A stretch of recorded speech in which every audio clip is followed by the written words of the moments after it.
lordship returns. How's it going? My wife and I are pickling cabbage. Loads of it. Again? That's what you said last week. I thought...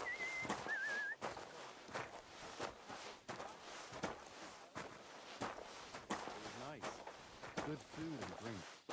Lots of guests. Greetings. Not Good enough to pretty see you, girls for friend. my liking, though. It's a lot better here. Nobody likes snitches, nor brown noses neither.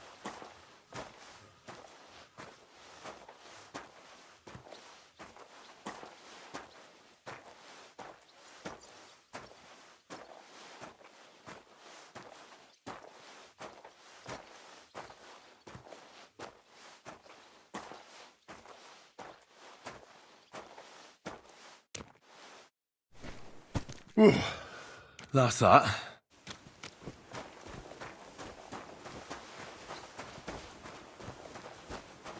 I could understand that. Only sometimes you don't notice. I finished hauling the sacks.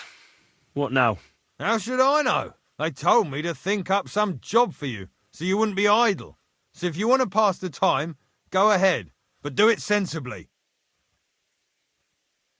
Well, I'd say there's plenty of work to do around here. I'll gladly help you with something. Aye, but I've only got work in the forge, and that ain't for everyone. I'm a respected tradesman here, understand? I'm a blacksmith too, even if I don't look the part right now. Oh, really?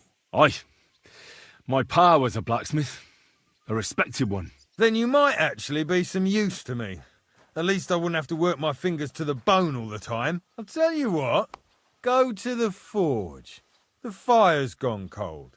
I haven't had much time for, well, the trade. So fire it up and make some horseshoes for Kabat. He's our groom, always bothering me that he don't have shoes for the horses. And there's only one nag stabled here now that his lordship's away with his men. All right. How many should I make? How many legs does a horse have? 4. Smart lad. We've got one horse. That's 4 times 1. But Kabat's already got 3. So that's 4 minus 3, which is... 1. All right. You'll find everything you need in the trunk in the forge. It's there, past the gate. All right. But I was told not to go there. And now I'm telling you to go. And when it's done, bring it to me to check so you don't make me look bad. Off you go. Lads!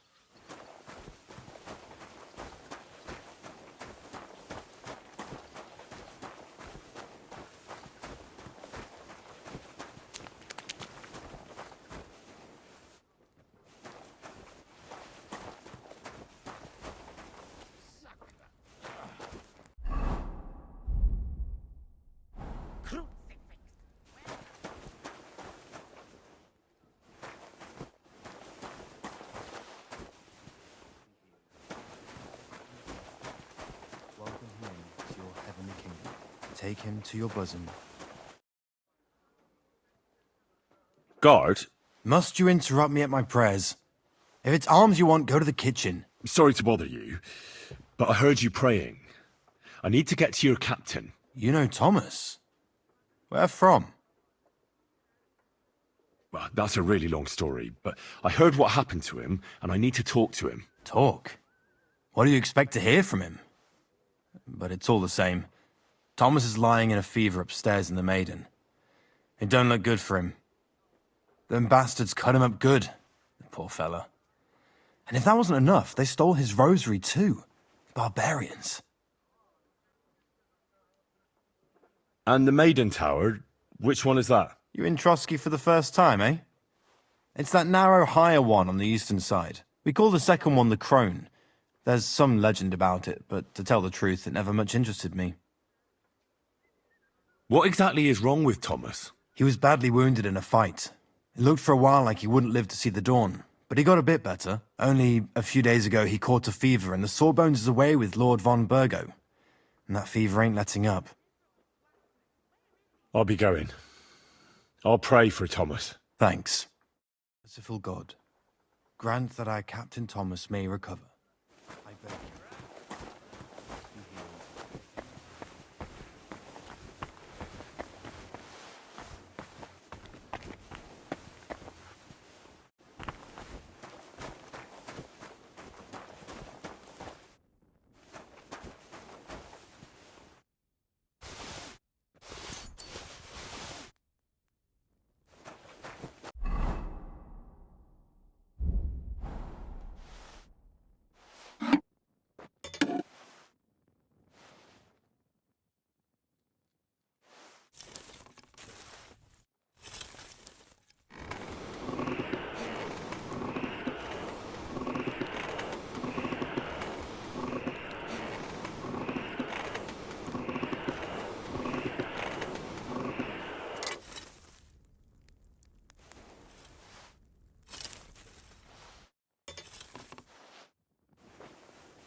It's already cooled down.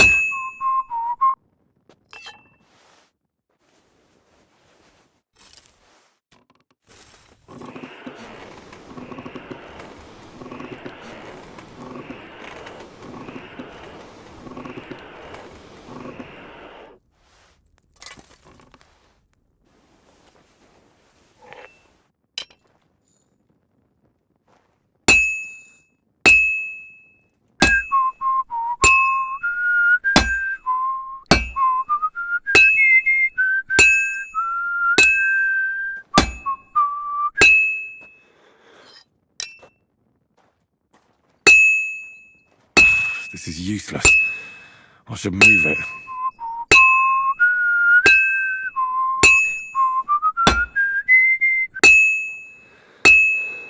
This'll take a bit longer.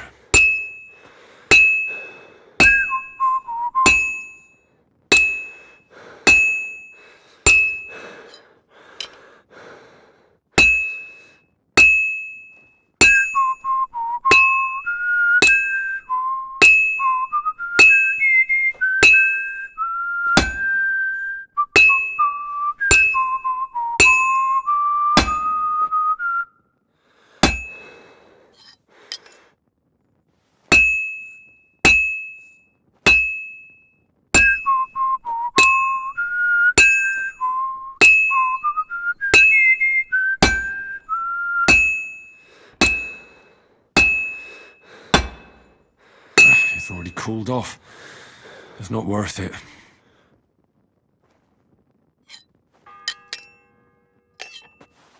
The first bell.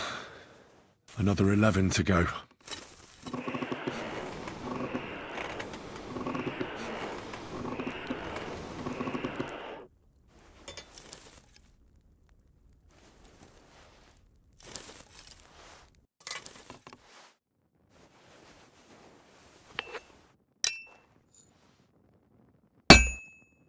And that's it.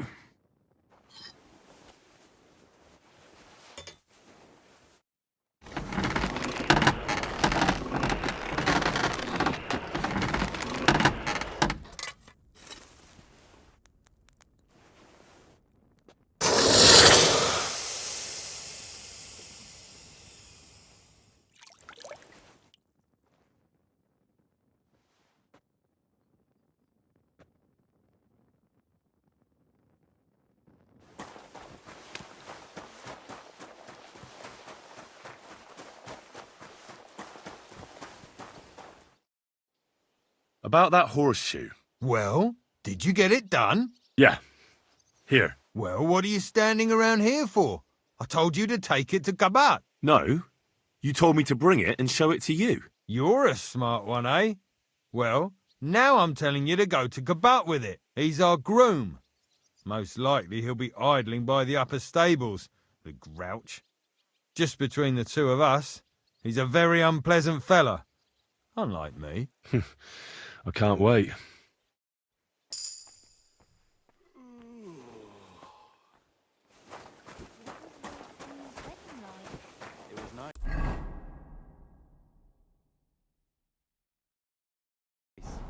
Good food and drink.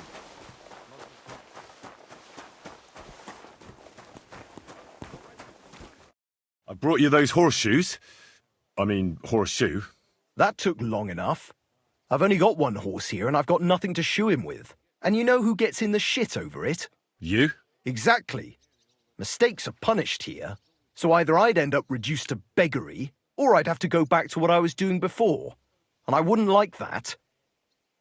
What did you do before? You're a bit inquisitive, ain't you? Well, I get the feeling you're actually proud of it. Let's just say I haven't always made an honest living. Is that enough for you? Not quite. I'd also like to know if you've still got any tools. I might be able to find something, but I'll tell you, it won't come cheap. Isn't there maybe something I could do for you in exchange? Well, since you're offering, I lost something playing dice and I'd like to have it back. A very nice turquoise rosary. Who did you lose it to? Father Nicodemus. That priest rolls dice like the devil himself was guiding his hand. Don't worry. I'll get it for you. But with no trouble, all right? Naturally.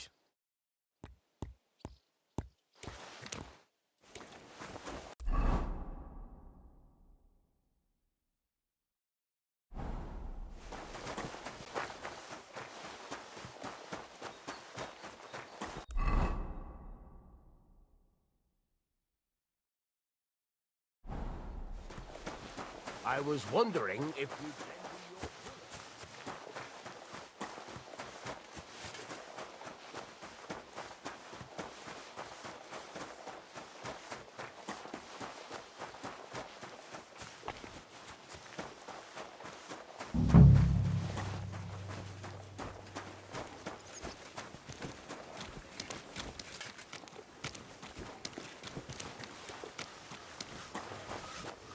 Good God. God be with you. What would you like? I was told to come and ask you for a job. Nice timing. Do you know anything about carpentry?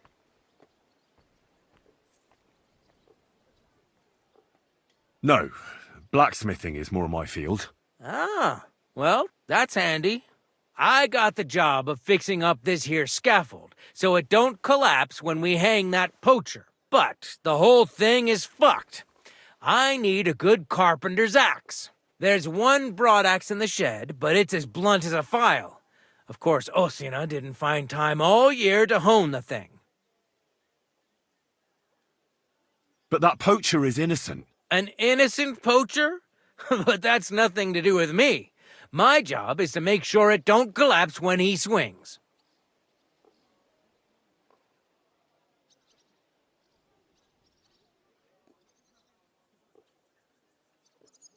By the way, would you happen to know how I can get up top in the Maiden? Why, up the stairs, of course. Yeah, but I'm not actually allowed inside the tower. Then don't go there.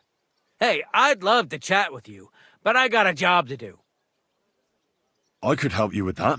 You could. Well, that'd be great. Go and get it from the shed, sharpen it, and bring it back to me. Sure thing.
All right?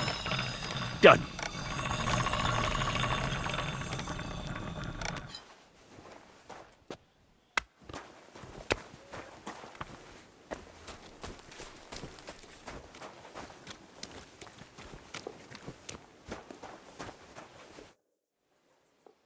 Here it is. Hope it's good. Sharp as a skinning knife. Nice. Without your help, the scaffold could well collapse under that poacher. And nobody wants that.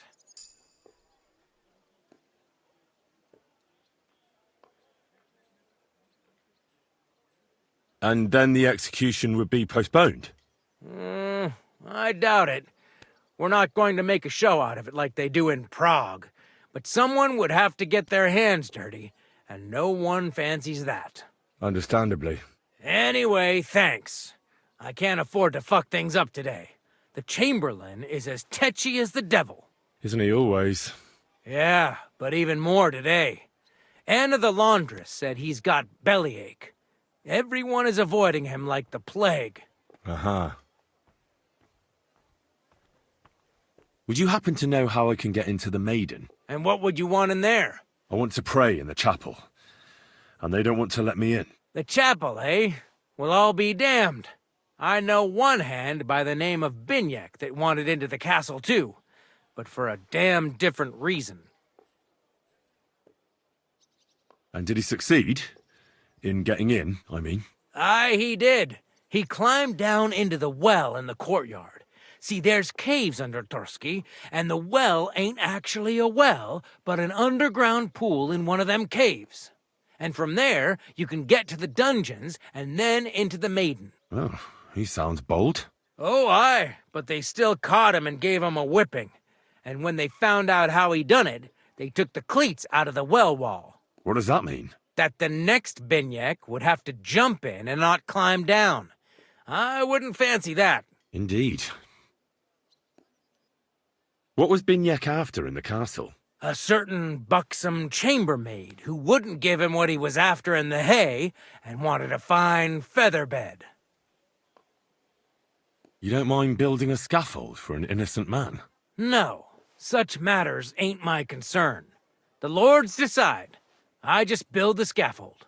A fella has to know his place in this world, like my old pa used to say.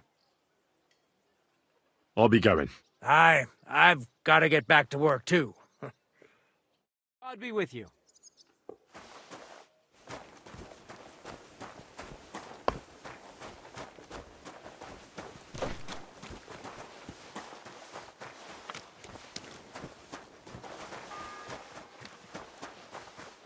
The second toll for Hans.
You could dye wool as black.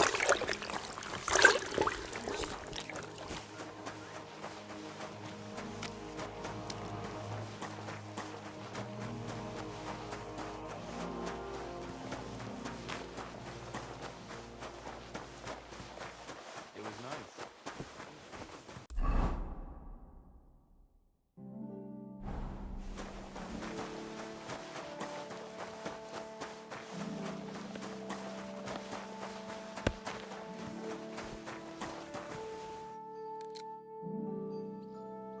I'm Henry. My name's Votava. What are you here for? Me? Nothing much. I tried to rob a house near Tahov. I was sleeping in the woods for a week and I wanted to get at least a slice of bread. Only instead of bread, I found a pitcher of mead. So I says to hell with it, and I pour the whole lot down my neck. Then I see the farmer has a nice comfy bed with an eider-down quilt. So I had a nap. I slept like a baby, and if the bailiff hadn't come for me, I'd be sleeping there still.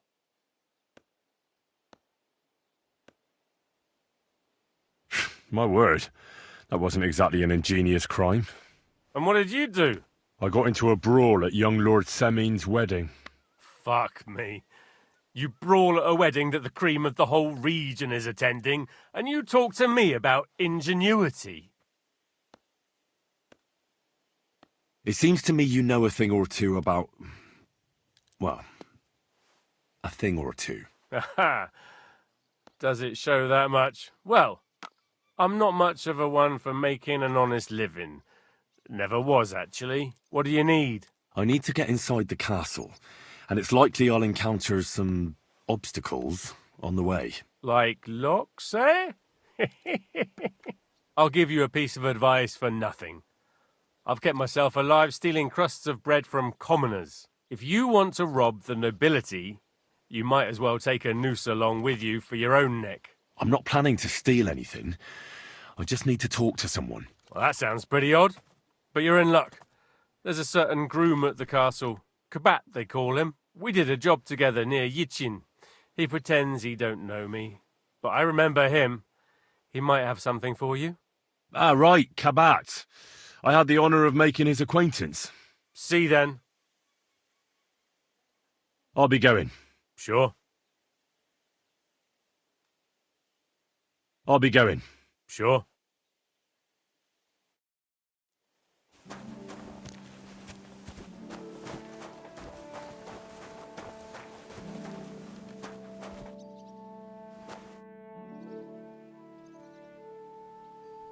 Do you know where Captain Thomas is? I heard he was in a bad way. It's true, son. It doesn't look good for him. Why do you ask? I'd like to pray with him. A kind thought, but you can't get to Thomas. I had him moved during the night up to the chapel in the Maiden. Why did you take him to the chapel? The surgeon is away with Lord von Berghoff, and Thomas has got considerably worse. I don't like to say it, but there's nothing left but to pray for a miracle. Uh-huh. Why can't I get there? You know, the castle chapel is an important place. Only Lord von Berghoff, his kin, and a few others are allowed there. Like you, for instance. Naturally. It's certainly good of you to want to pray for Thomas, but you can do that anywhere without having to disturb him. I'll be going then. Go, and don't forget about that prayer.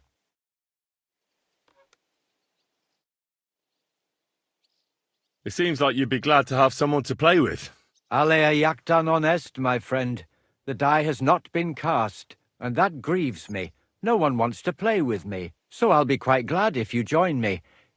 And for what shall we play? You don't look too well off.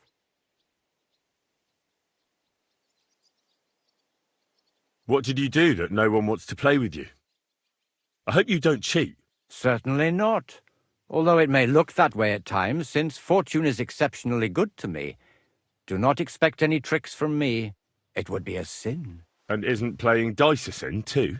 It's not as if we were Roman soldiers playing dice for Christ's cloak, is it? Romans? Are you a real priest at all? Ah, that's exactly what Master Theodoricus asked me in the seminary, which, by the way, I successfully completed in autumn. So yes, I am a real priest, my friend.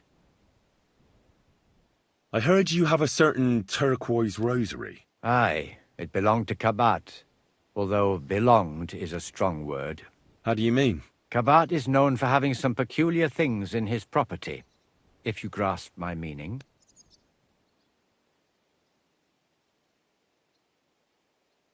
Hang on. You're saying you don't mind holding on to a stolen item? And who should I give it back to? I doubt Kabat will tell me who he took it from. Besides, you've got to admit a rosary belongs in the hands of a servant of the Lord. It's safe with me. Once its owner turns up, I'll gladly give it back to him. Or lose it in a game of dice? I wouldn't say it's very safe in your hands. I'm a priest, not a saint. So what of it? Let's play for it then. Certainly, why not? As long as you put up a decent wager against it. Maybe we better leave it for now. I don't have very much coin at the moment. As you wish, friend. But if you should change your mind, I'll be glad to play. What if my soul is burdened with sin? Is there a way to cleanse it? Of course, son. You can redeem yourself with an indulgence, or take the path of repentance and atone for your sins with a pilgrimage. It will improve your reputation with people, but beware. Making a pilgrimage does not erase your crimes in the eyes of the law, nor does it release you from paying a fine. And you, if I'm not mistaken, have a few, similar concerns. Come find me when you have atoned for your worldly sins.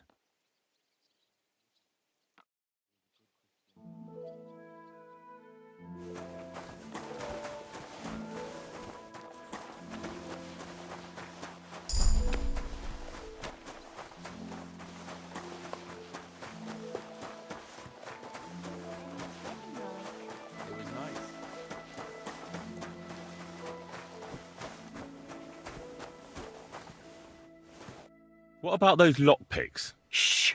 Not so loud! Let's see what you've got.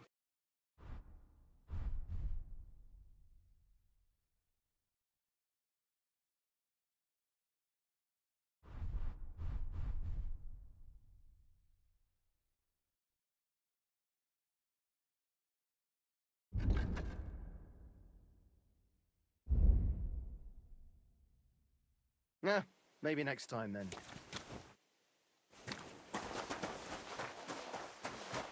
It was nice.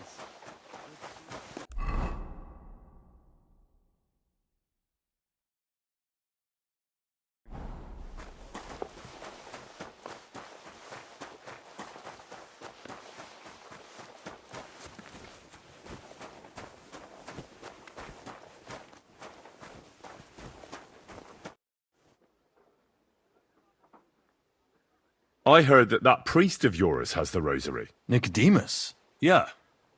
I heard he won it from Kabat at Dice. That sounds like him, all right. Booze and dice.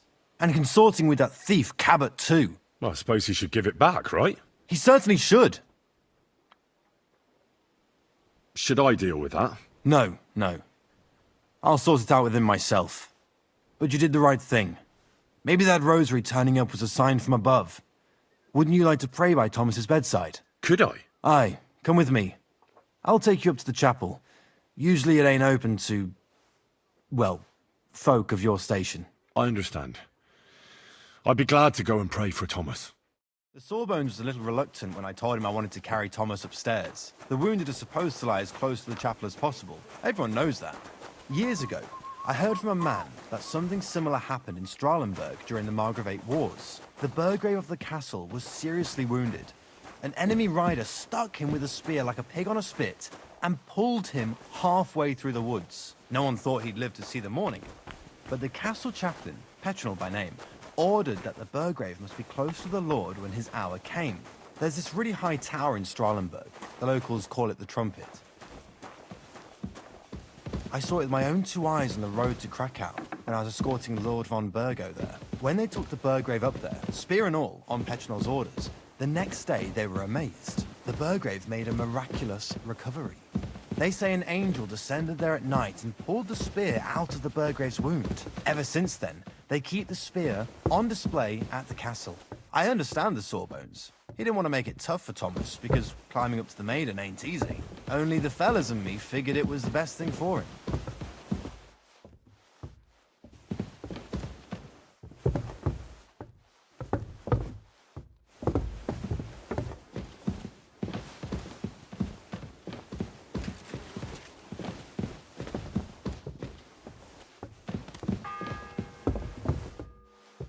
The third toll.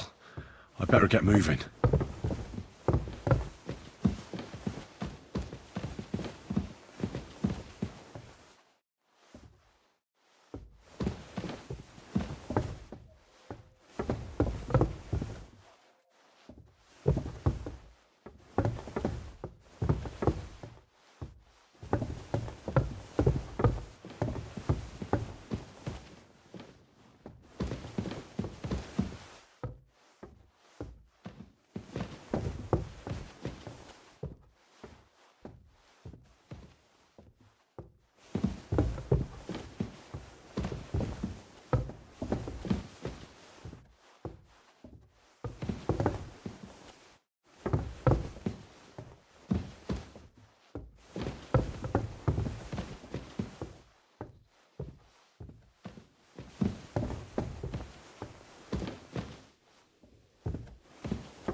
Greetings, Adela. How's he doing? Everyone to me. Still the same. You there? In a fever. Thomas. Pardon me for disturbing you, miss. If you want to pray, go somewhere else. The chapel is closed. Unless you're a priest. Which I presume you're not. No, I'm not. My name is Henry. I'm Adela, Thomas's sister. What is it you want, Henry? I need to talk to your brother. No chance of that. He's been lying in a fever for 3 days. And the surgeon is away with Sir Otto. Unless he returns soon, Thomas won't be talking to anyone ever again. Maybe I could help somehow? The only one who can help now is the priest. And I don't want to sound gloomy, but all he can do is pray too. Just the same as me. Where's the physician? He's with Lord von Berghoff. When Thomas started to get feverish, he left some concoction for him. He was only meant to be gone for a while. But it seems they got stuck somewhere. I don't know. Anyway, the concoction ran out, and we don't have any other physician here. I actually know a bit about medicine. Really? Over there. You don't really look the part. All you have to do is tell me what's in it. If I knew that, I'd have brewed it myself. Not even our surgeon knows. He does everything according to his books. Over there. He uses some medical manuscript, whether he's treating people or livestock. And where is this book? How should I know? Probably in his chambers, in the Crone. I'll have a look there then. But no one is allowed there. I'll figure it out somehow. Why do you want to help us? Well, unless Thomas recovers and testifies that me and my friend are messengers from Rattay, then my friend will be executed. You mean that poacher who's to be hanged? He's a noble. Sir Hans Capon of Perkstein. The whole thing is one big misunderstanding. And only Thomas can sort it out. I'm a bit bewildered by all this. But all right. The main thing is, I want Thomas to live too. Yes, you're right. I'll get going then. I don't have much time, and neither does Thomas. Go. And thank you. It's all right. You'll be fine.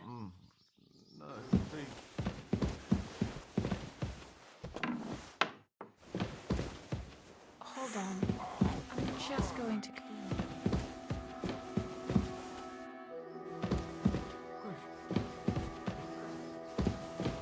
Corey, you'll be fine. How does it look? Not very good. If you really want to help us, you'd better hurry. You there?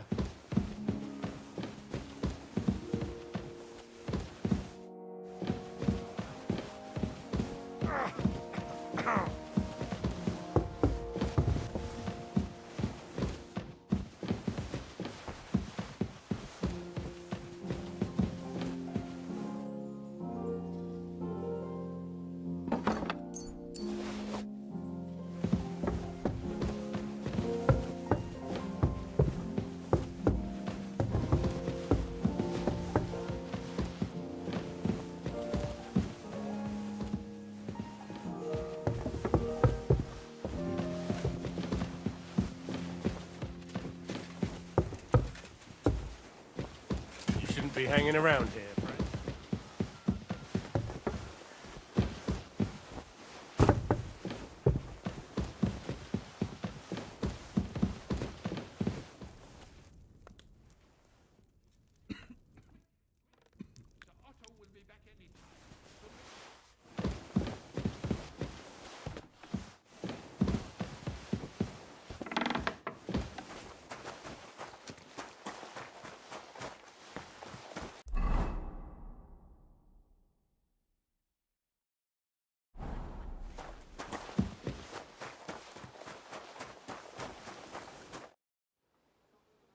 What's the matter, good wife? Why are you standing here grumbling? Because of that damn blacksmith. I'm waiting here for him like for Judgment Day. The lock on my spice chest is stuck, and Sir Otto will be back any time. How am I to bake gingerbread without ginger, eh? How can the blacksmith help you? How do you think? He always takes this bit of wire and opens the chest for me, and then he promises to change the lock for 3 years now. Can I help you somehow? No, unless you can pick a lock. And decent folk don't know how to do that.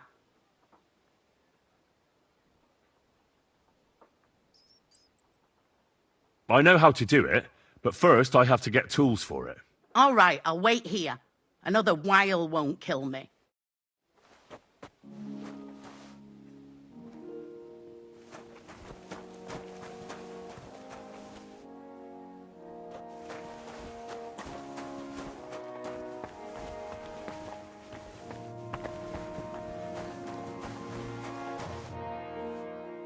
Still no sign of the blacksmith?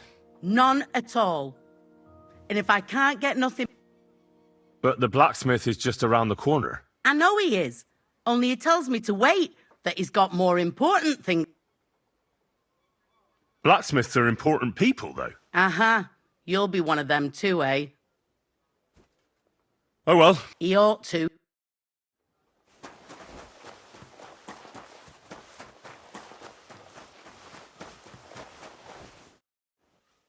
Fanka the cook sent me.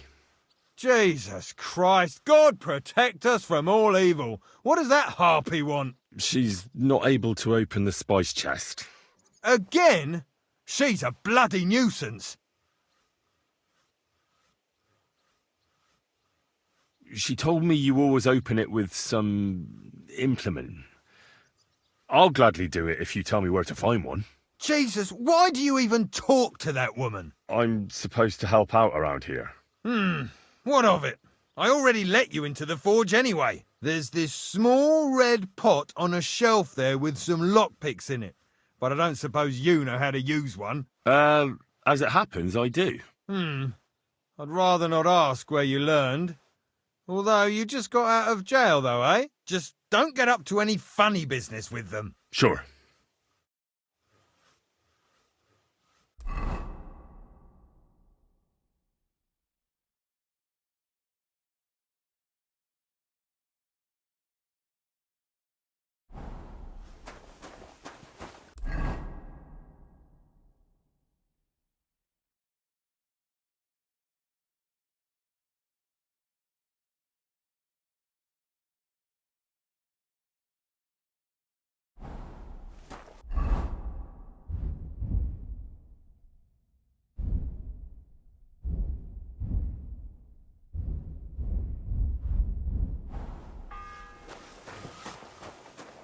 The fourth bell.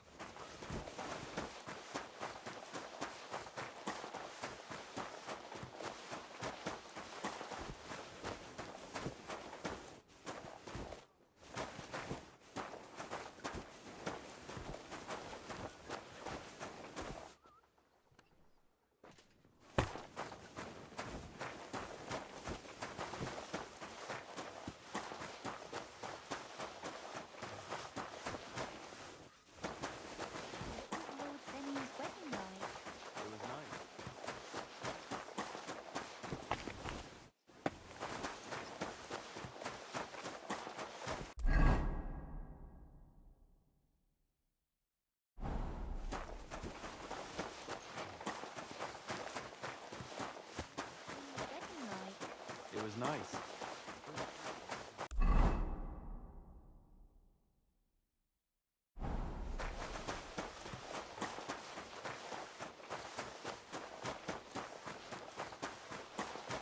And don't gobble that.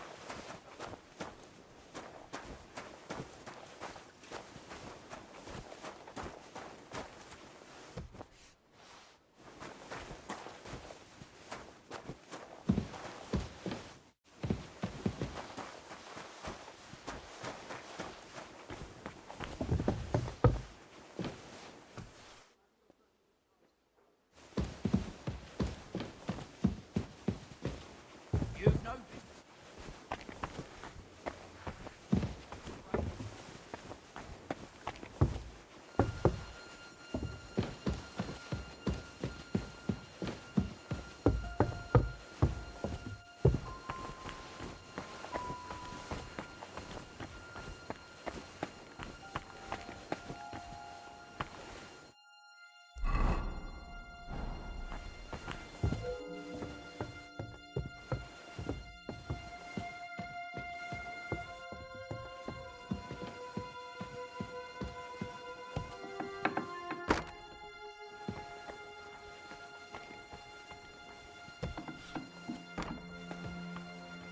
You? What in God's name are you doing here? I'm looking for medicine for Captain Thomas. Well, the Sawbones ain't here, so you're out of luck. Like the captain.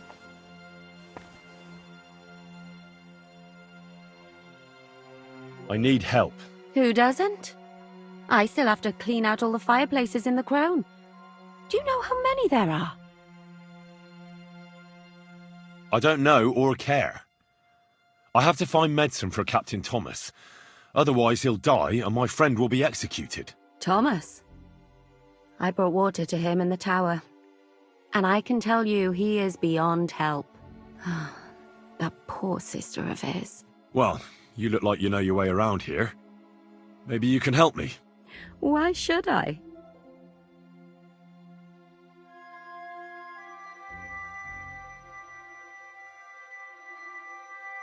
Because we're birds of a feather. How do you mean? Well, let's just say we both go where we shouldn't be going and take things that don't belong to us. Oh, really?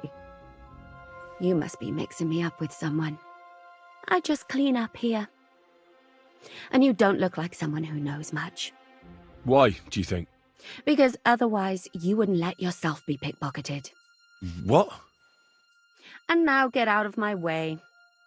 Simple maid like me has lots of work to do in this castle.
Greetings, Adela. Quick, How's he doing? over there.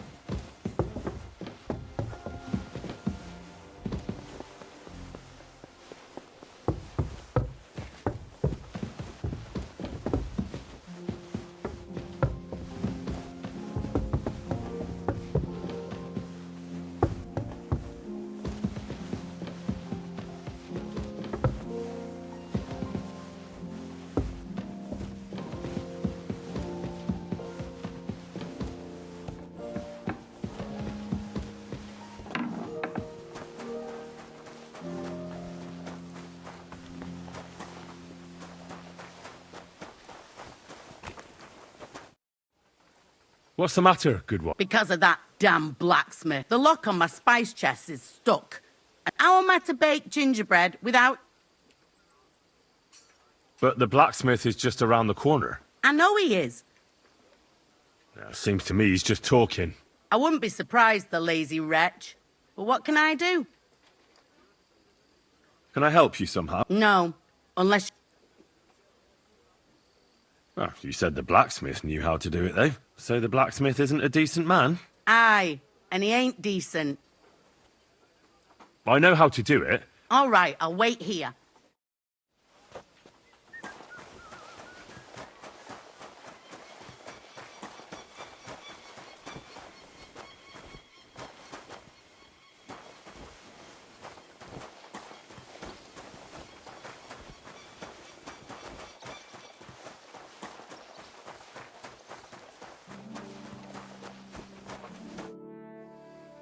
Still no sign of the... None at all. How can the... How do you think? And then he promises to change... Oh, well. He ought to.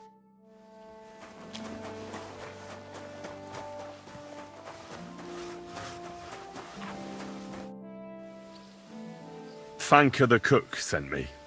Jesus Christ. She's not able to open the spice chest. Again? She's a bloody nuisance. She told me you always open it with some implement. I'll gladly do it if you tell me where to find one. Jesus, why do you even talk to that woman? I'm supposed to help out around here. What of it? I already let you into the forge anyway. There's this small red pot on a shelf there with some lockpicks in it. But I don't suppose you know how to use one. As it happens, I do. I'd rather not ask. Just don't get up to any... Sure.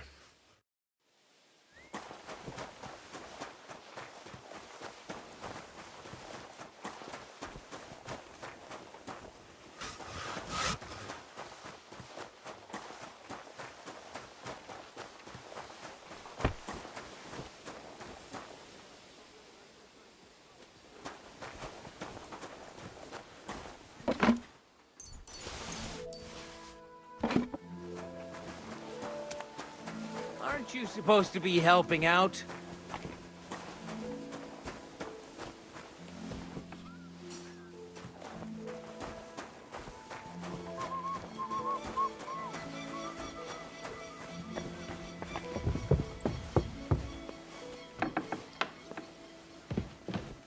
Where's the damn cooks?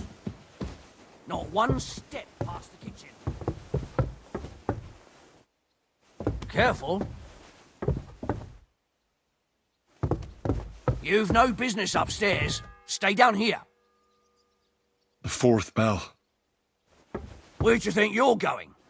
There's nothing for you there. You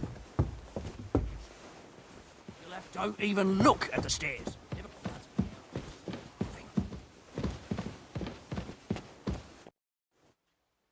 I suppose you're waiting here for a bite to eat. Damn right. Like, I know they're preparing a banquet for his nibs, but they could have left one cook here, or at least a bit of gruel, for Christ's sake. I can see if I've got anything to eat on me. Hey, I need some decent grub, not some mouldy bread. You might be... Thanks. Well, at least I won't starve. You're welcome. Enjoy it.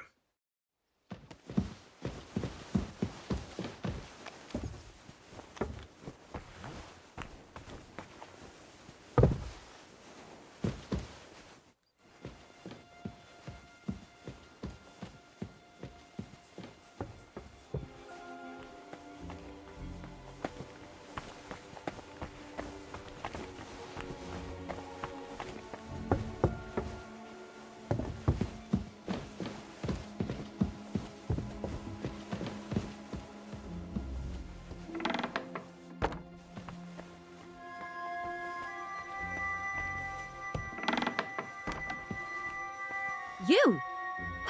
What in God's name are you doing here? I was about to ask you the same question. I work here, genius. Who are you, actually? Me? I'm just cleaning here. And what were you doing at the pond, then? I thought we straightened that out the last time you bothered me. I have no idea what you're talking about. What's your name? What's it to you? I'm Henry. Well, that's nice for you. And you are? I already told you. I'm a maid here. We both know you're lying. The question is, why? Says someone who was just sitting in a jail cell and will end up right back there if anyone calls the guards on him. You know I was locked up? For such an uncaring girl, your interest is a bit suspicious. Right. I spend the whole day following you and the arrogant fool around, spying on you. That's exactly what I think. Well, think again.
The bell's ringing for Hans the 5th time.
The 6th bell.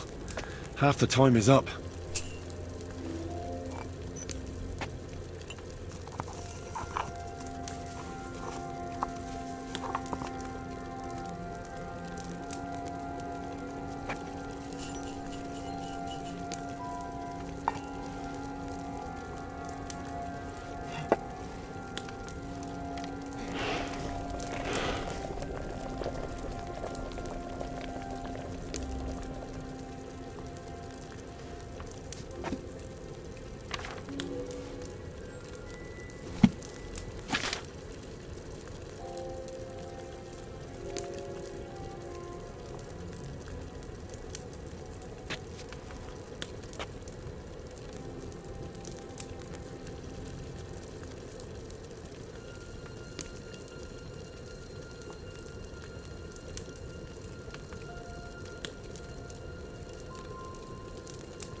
I must have messed up more than one step if it turned out that bad.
The 7th bell.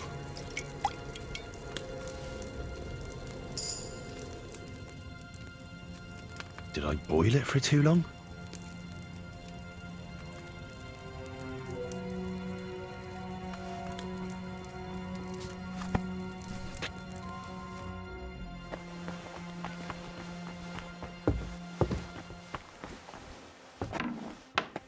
What?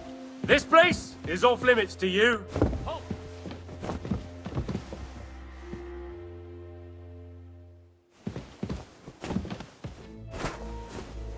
What'll it be? Easy now! I surrender! You can't say you weren't warned. You can't just loiter around on other people's property.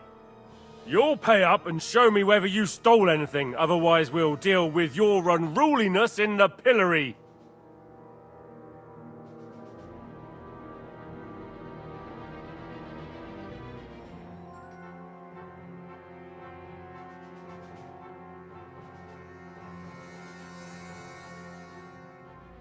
Look, can you keep a secret?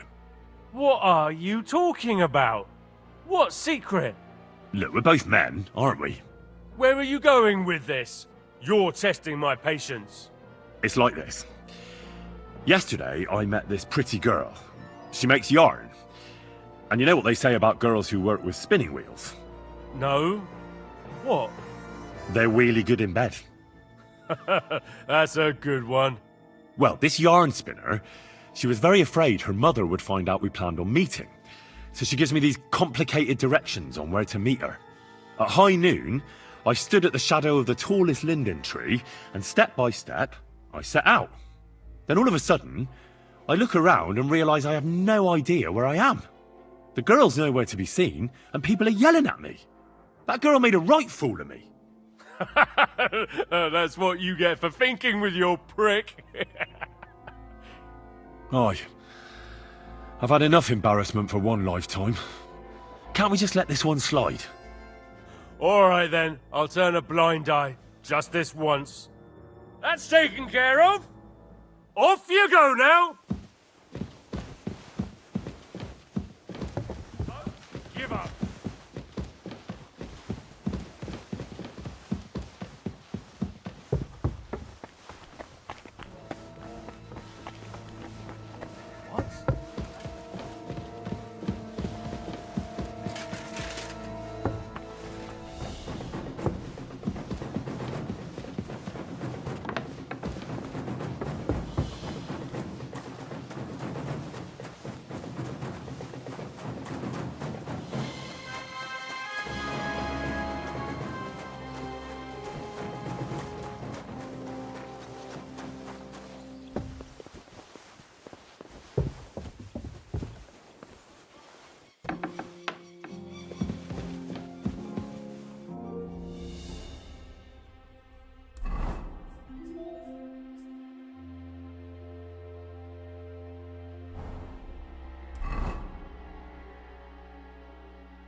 Watch out on the right.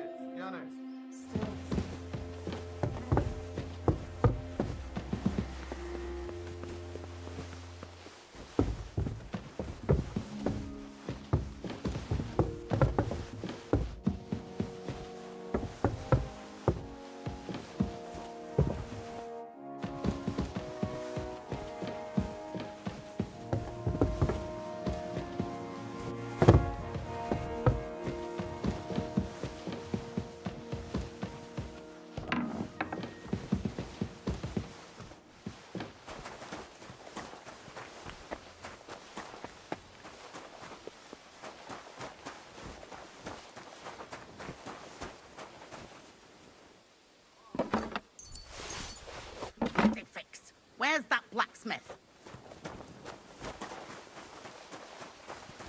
Stuff your face quickly and get back to work.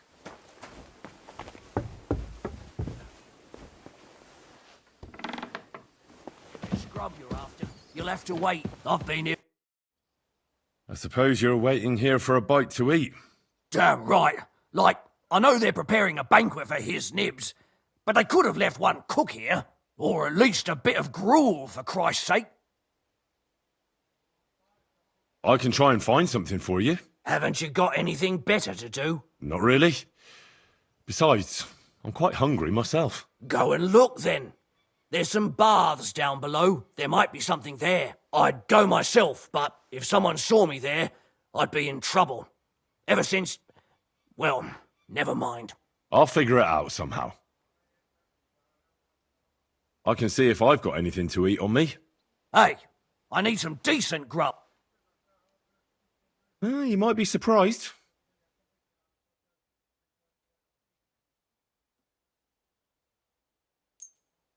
Thanks. You're welcome.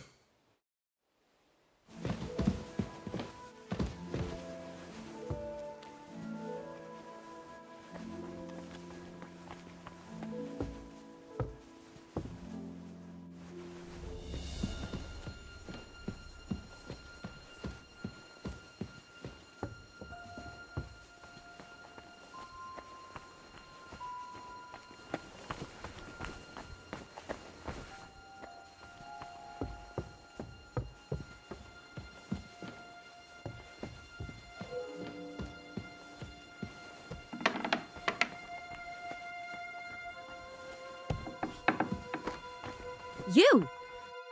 What in God's name are you doing here? I'm looking for medicine for Captain Thomas. Well, the sore burns. Who are you, actually? Me? I'm just cleaning here.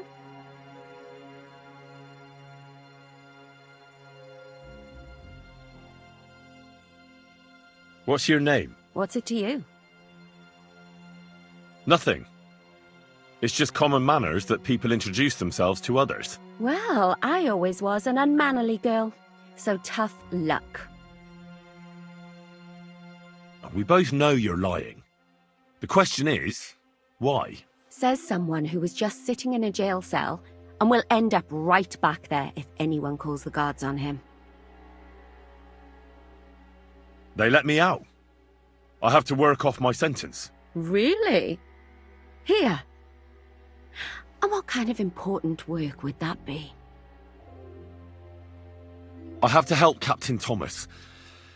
I'm looking for some medicine for him. Thomas? I brought water to him in the tower. And I can tell you he is beyond help. That poor sister of his. Well, you look like you know your way around here. Maybe you can help me.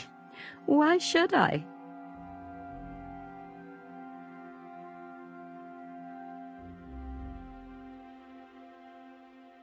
I'm not stupid. You've no business here.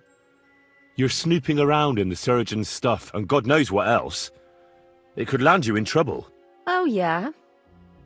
How? Well, for instance, I could take something here. Don't forget, I might be slaving here today, but tomorrow they'll get fed up with me and they'll probably kick me out by morning. And you'll still be here. So it'll be on you. For sure someone saw you coming here. And you too, no? That's definitely an interesting point. But tell me. No, I'll tell you nothing. And now get out of my way. Simple maid like me has lots of work to do in this castle.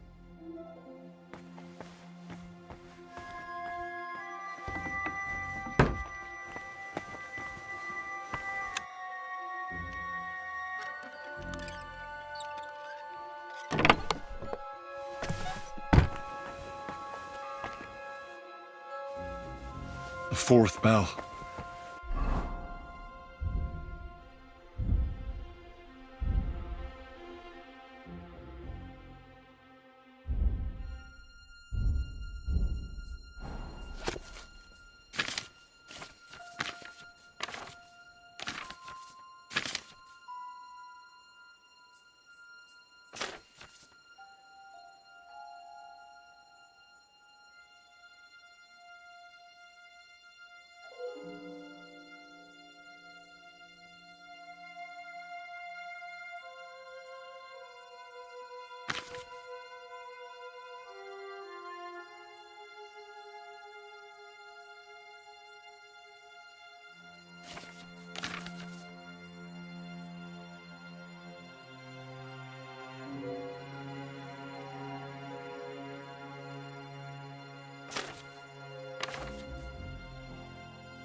Bell's ringing for hands the 5th time.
Maybe I overboiled it a bit.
You're not permitted to be here.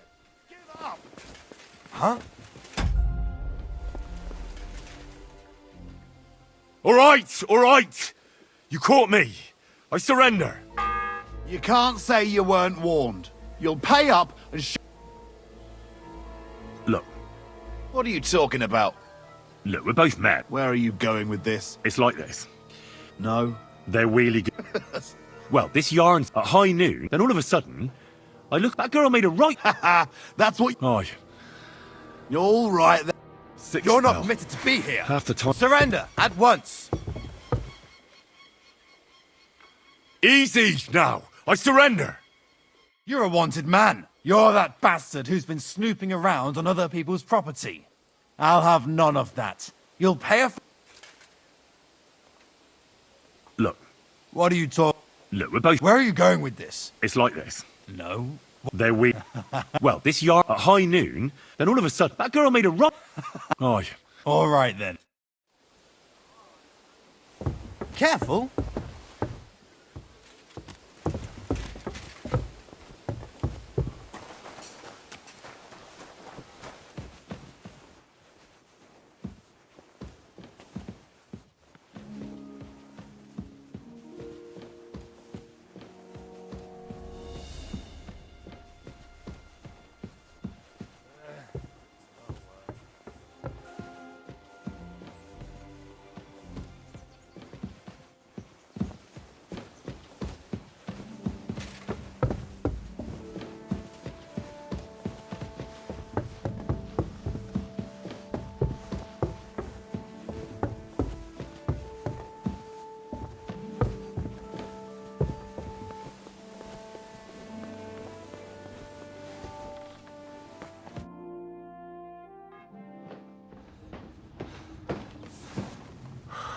Did you get it?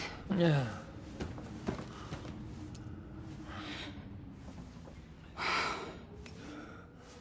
It will have to be diluted.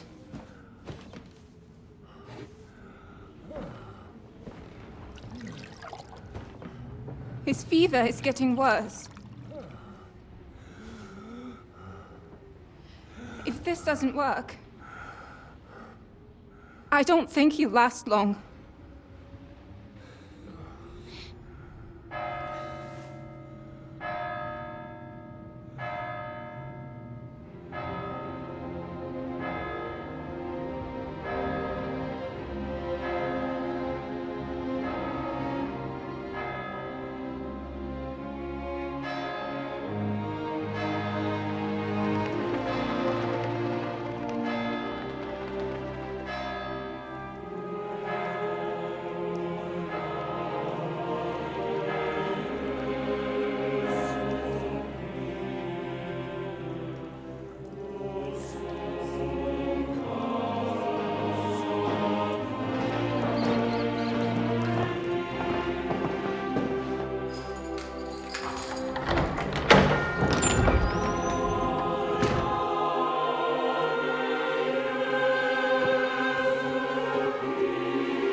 You all to be vigilant.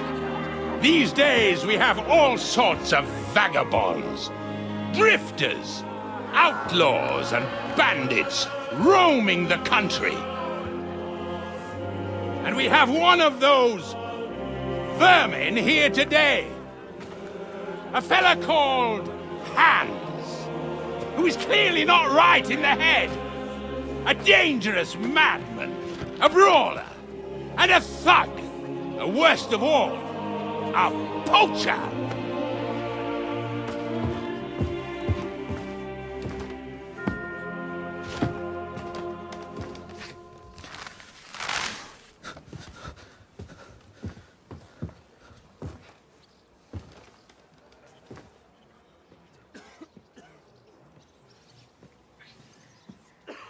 And so, for the damages he caused to our dear Lord Otto von Berghoff, he is sentenced to be hanged by the neck until dead! Stop!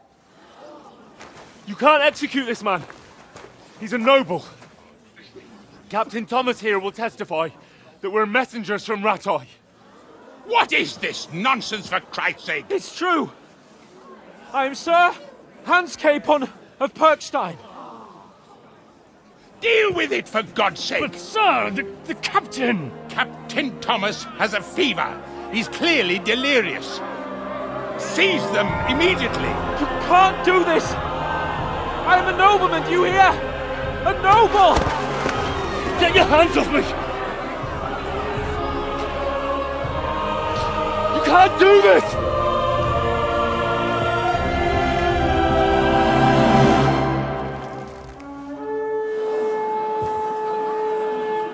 Open the gates!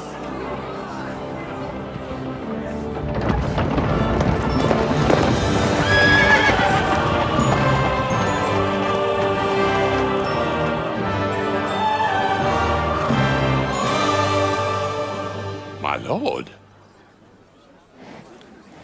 What the hell is going on? It was just a... It's a hanging. You can't hang him. He's a noble. That's for me to judge. Take him down! And for Christ's sake, help me off this horse!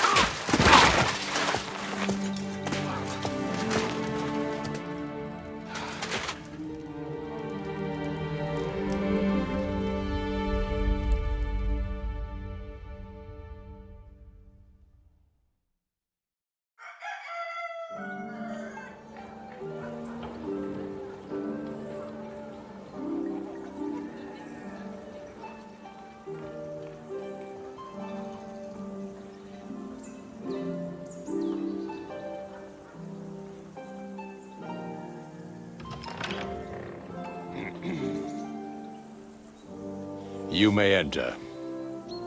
His lordship is expecting you.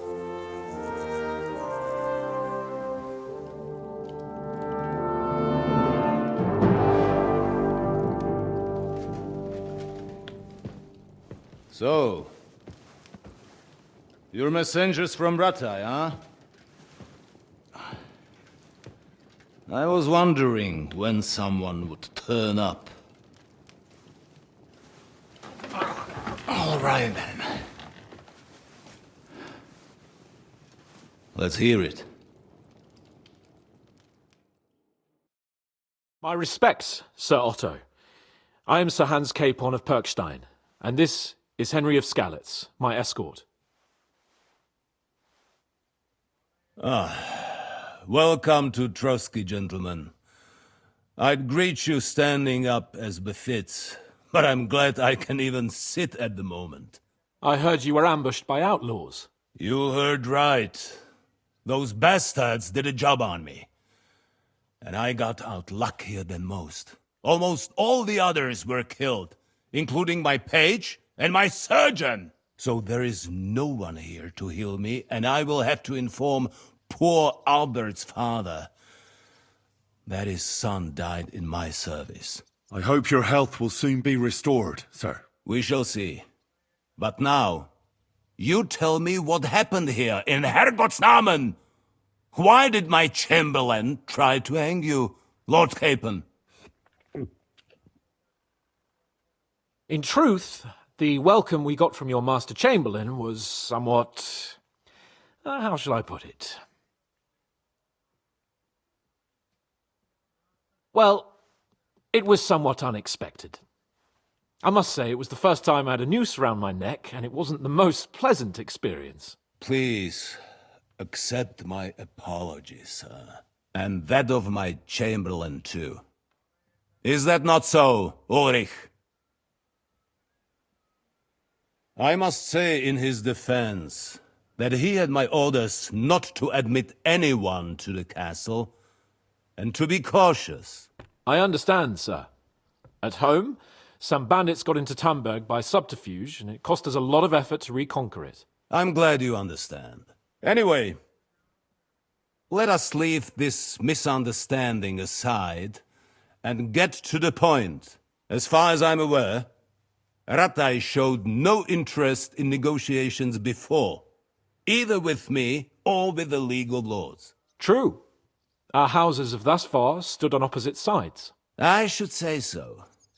Attacking Brno and Jihlava together with that renegade Sokol of Lemberg hardly inspired our sympathy. But let us leave that aside. Tell me, what does Sir Hanush have on his mind? I am all ears. Unfortunately, during the ambush, we lost the letter we were carrying, so you'll have to make do with my word of mouth. All right. Go ahead and speak. In brief, Sir Hanush, Sir Radzig, and other lords take the view that the situation has got out of control. And that's of no benefit to anyone in Bohemia, neither Wenceslas's supporters or the League of Lords. King Sigismund's actions will not lead to instilling greater order than under King Wenceslas. Quite the contrary. Let us say that maybe. What arises from it? Sir Hanush and the other lords on our side are interested in knowing what the stance of the League of Lords is at this moment, and whether they haven't perhaps reevaluated some things. In other words, whether I might betray Sigismund.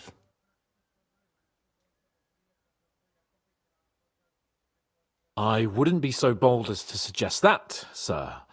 We are merely interested in whether you would sit down at the negotiating table with us. It's necessary to discuss the future of the kingdom, whether it's to be a common one or not. Huh. The future is still a long way off for me, Lord Capon. Nonetheless, Sir Hanush and Sir Radzik are right. There is disorder and anarchy in the land. Bandits riding roughshod all over. As we all know, to our cost. We've had plenty of experience of that at home too, sir. Only a short time ago we had to deal with a similar band. Then you will surely understand that before I begin debating who would be the better king, I must sweep my own doorstep. Only I'm damned if I know how to do that, since those bastards have wiped out half of my garrison, including my captain. If I may be so bold, sir, you're not the only one. We also have a score to settle with them, so Henry and I will gladly help you. Is that so? Now that is what I call the words of a knight, Sir Hans. Right now, we've got a common enemy. So we have common interests, too.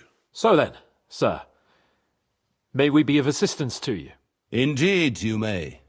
Perhaps in the end we may really find some common ground. I need to muster sufficient reserves to deal with those outlaws once and for all. I'm summoning my vassals here to Trotsky. And since I don't have many men left to send as messengers, I will gladly accept your help. Just say the word, sir. Where should we go? You'll go to Nebakov, a small castle, or rather a fortress among the cliffs. The yeoman there, Jaromir Nebak, is an old hardhat and may not be very willing to fulfill his obligations. It would be useful if an eloquent noble like yourself visited him to explain him clearly why I need his whole garrison. What should we do if he's unwilling to heed what we say? His house has always been loyal to mine. And it has always been more than worth their while. So tell him that I would like it to remain so. I do not expect any great obstacles, but it would be wise to show Sir Jaromir respect by sending him someone of status. He will take his time over being persuaded, and then concur, as he always has done. I'll get to him somehow, sir. I expect nothing less from you. Who is this Lord Nebak? The lord of a smaller house with not much in the way of estates, just a fortress and lands, but he also owns a mill that provides a significant part of his income. His children are grown up. His daughter married well, thanks to Sir Otto. His son is away from the domain, dealing with duties. Sir Otto helped him to acquire an official position. In short, the House of Nebak is more than beholden to Sir Otto for his magnanimous help and support. Thank you, Ulrich. Nevertheless, I suspect Jaromir will not be keen to charge into battle. But that is of little consequence. He has a few good men who will be useful. That will do us. If he delivers, I will regard his obligation as fulfilled. Is that all, sir? It's no simple task. Knowing Jaromir, if I sent a common messenger, he'd come back with a boot print on his backside. Dealing with the lower nobility can be tricky. They tend to be fixated on their own somewhat fragile status. Is the route safe? As I said, the fortress is in the wilderness amongst the cliffs.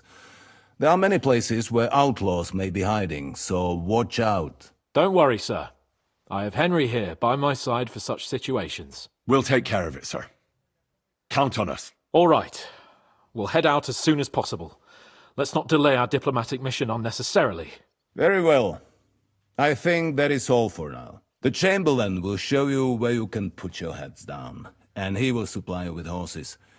And once we have resolved this little digression, we shall talk about your own mission. Thank you, sir. May I ask something, Sir Otto? Oh. Ask away, young man. When you were ambushed, did you see those bandits? Would you recognize any of them? Henry, don't start with that again. Why do you ask? The thing is, when we were ambushed, I believe I saw among them one of the men we ran up against at home. Oh. What did he look like? Do you know his name? He's called Istvan Toth, a Hungarian noble. He wears black armor. A stocky fella, around 40. I've already told you that's nonsense. How would he be here? You only saw him from a distance, from behind. You're imagining it. And why does this Toth interest you, young man? He was the leader of a band that made trouble for us in Sasau. And he has something that belongs to me. Ah, interesting. Interesting. But I must disappoint you. I saw no one of that description. Thank you, sir. I'm sorry. I had to ask. I understand. And now I shall entrust you to the care of Uri here. And I shall look forward to the good tidings you bring me from Nebakov. Go with God, gentlemen. Thank you for everything, sir. The Lord be with you. There will be time enough yet for social niceties. Now there are more practical matters to deal with. Sir Otto has generously agreed to accommodate Lord Capon in one of his chambers. And you, Henry, shall also be accommodated, as befits your station. There, your equipment shall also be returned to you, and you'll find your horse in the stable. Nevertheless, his lordship takes the view that, as a noble's escort, you should have a befitting mount. And therefore he has kindly decided that you may take one of our horses, if you so wish. Gentlemen, follow me.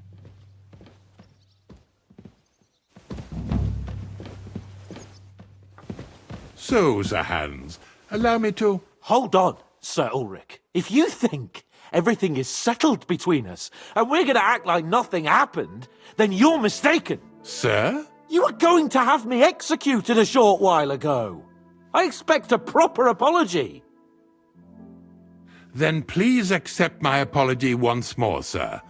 But given the circumstances... Given the circumstance? What circumstances? Sir, poaching is a capital offence. And are you the king? That you can hand down death sentences? No, you are not. What's more, you had plenty of reasons to realise it wasn't a good idea. Sir, I could not have realised that. You couldn't have realised? Yes, you could, but then you wouldn't have been able to play the Lord and stage private executions. Sir, once more I apologise. And now, please allow me to show you to your quarters. I wouldn't dream of inconveniencing you. I'll find my quarters by myself. Henry, once you're done with that annoying fool, get your horse and we'll meet at the gate.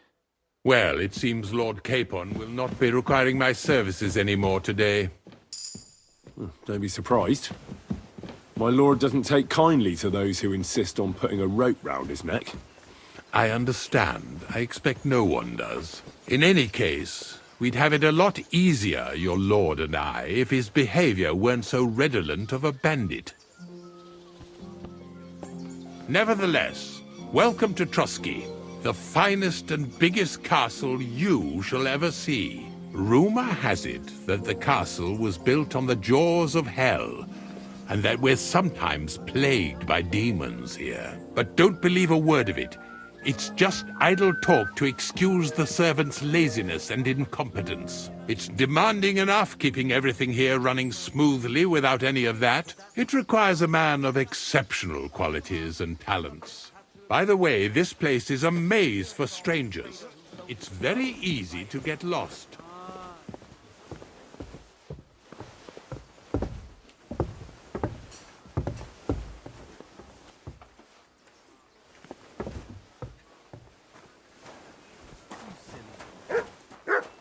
The jail cells are down there, but I believe you are already fairly well acquainted with that part of the castle, aren't you? All too well, thanks.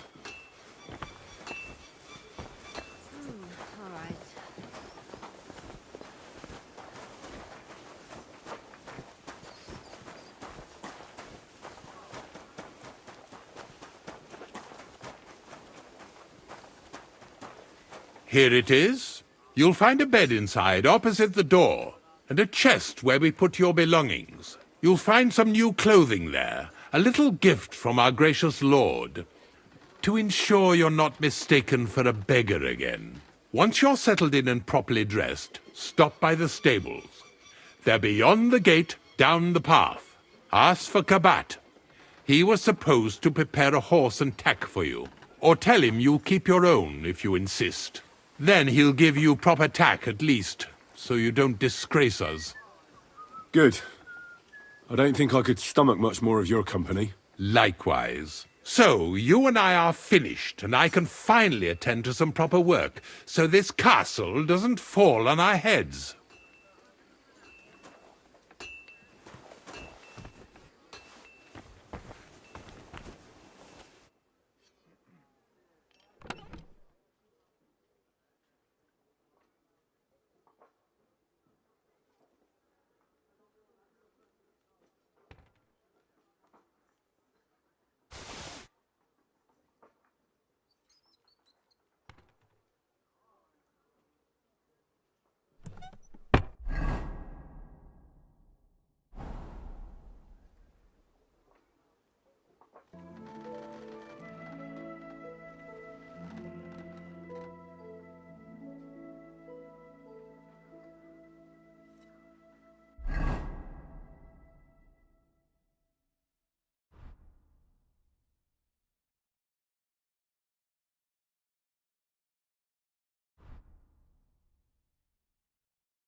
Greetings to you.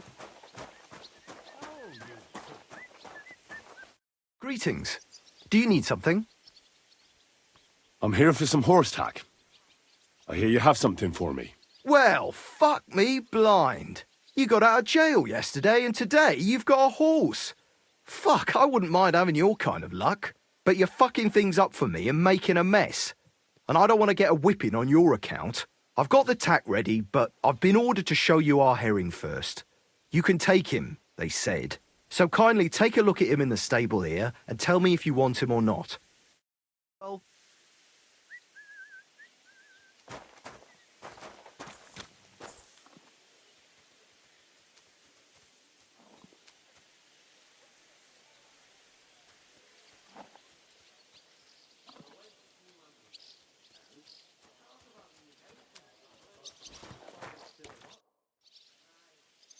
I took a look at herring. And? I'll take him. Good. He ain't the fastest, but he'll work his little heart out and he'll keep going for fucking ages. And he's a well-behaved, smart animal as well. An honest stock, too. From the Sameen stud farm. Not one of them stolen nags that's seen around these parts. I've heard that wind is blowing from them dodgy nomads. There are nomads around here. Aye. I hear their camp is somewhere in the rocks by Rock Tower Pond. They've got horses there. God knows how they came by them. Well, useful to know. So I can avoid such places. Well, let's not forget about your horse. He's there in the stables, so go and get him. You do know how to ride, don't you?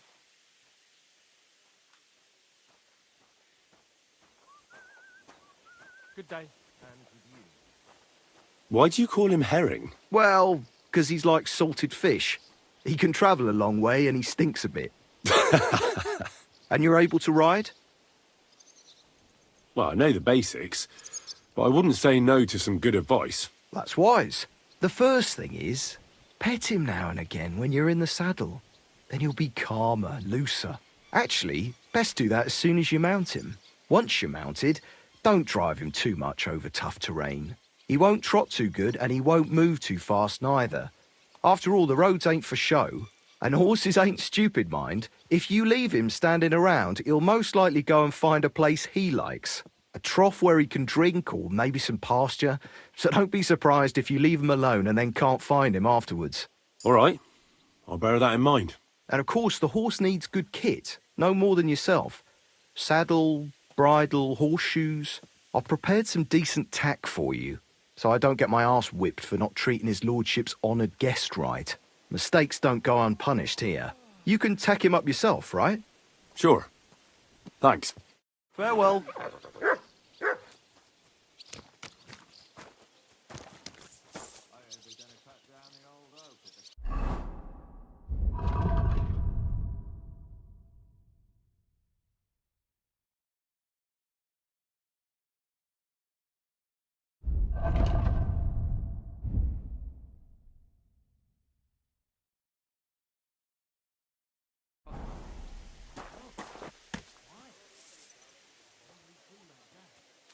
Good.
Not for shade, but because it was pissing down.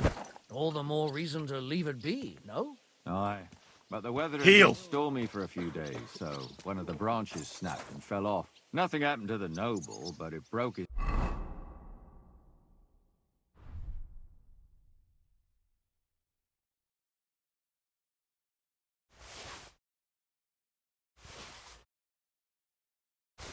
horse's back.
Christ.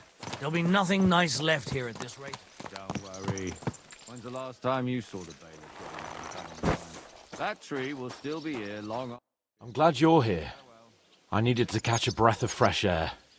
I've had it up to here with that Chamberlain Stuffenberg, or whatever the bastard's name is.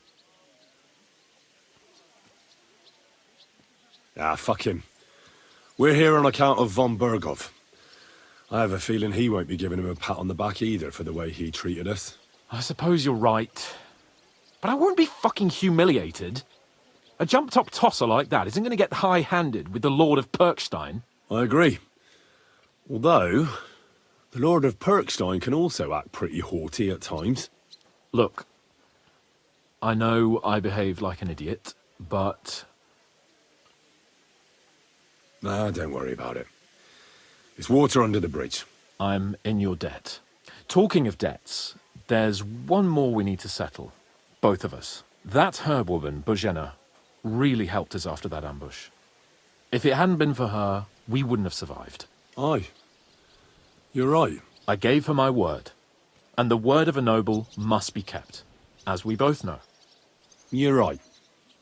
That's only proper. Therefore, I entrust you with that, on behalf of both of us. Give her our sincerest thanks, along with this. That ought to repay our debt royally. Your wish is my command, sir. As soon as we get back from Nabokov. It's high time we set out so we can get back before nightfall. Carpe diem. I'm ready. Let's mount up then.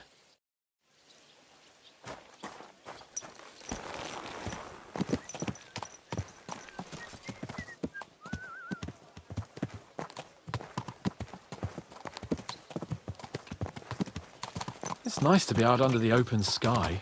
I was feeling really cramped in those gloomy corridors up there. But I can't deny this is a real fucking castle. I've never seen anything like it before. Perkstein is just a little fortress in comparison. Von Bergov certainly knows how to make an impression. That's true. Von Bergov must be loaded. I expect the office of the Royal Chamberlain is a nice earner. Or maybe he shits gold ingots.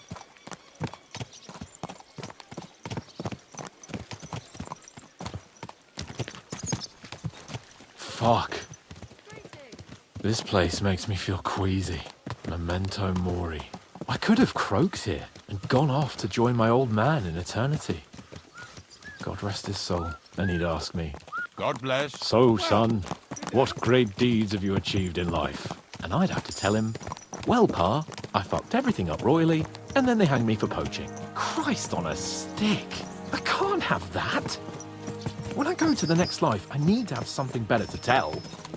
A whole lot better. Ah, you'll tell him you had a beautiful wife and lots of kids. That the House of Perkstein continues in glory.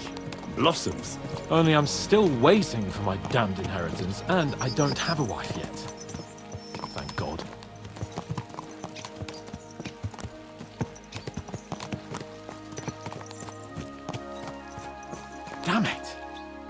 to get my mind on other things and get the feeling I'm living. Let's really spur these horses on, eh? What'd you say? How can I refuse you anything? There's a junction beyond Troskowitz with a roadside chapel. Whoever reaches it first wins. So, get ready, forward!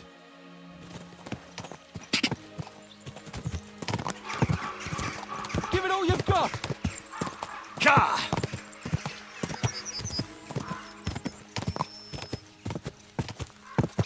Go!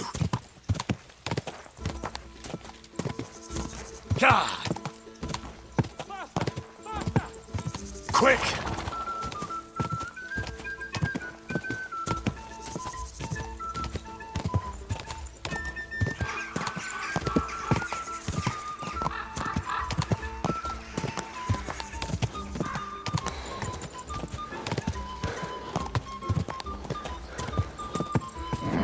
Keep it up.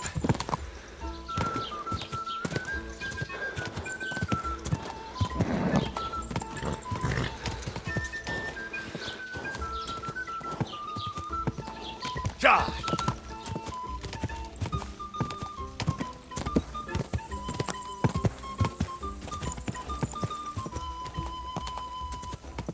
Ja!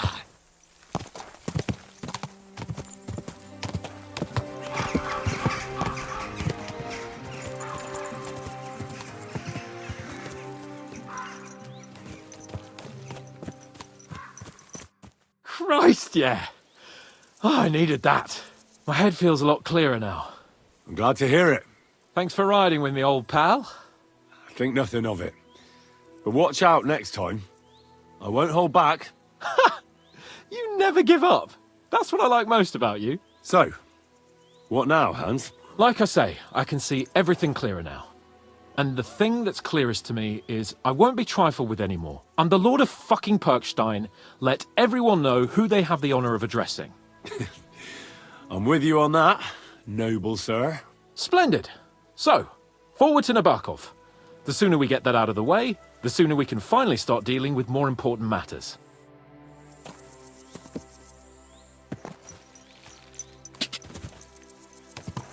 Quick! O dentes fortuna juvat!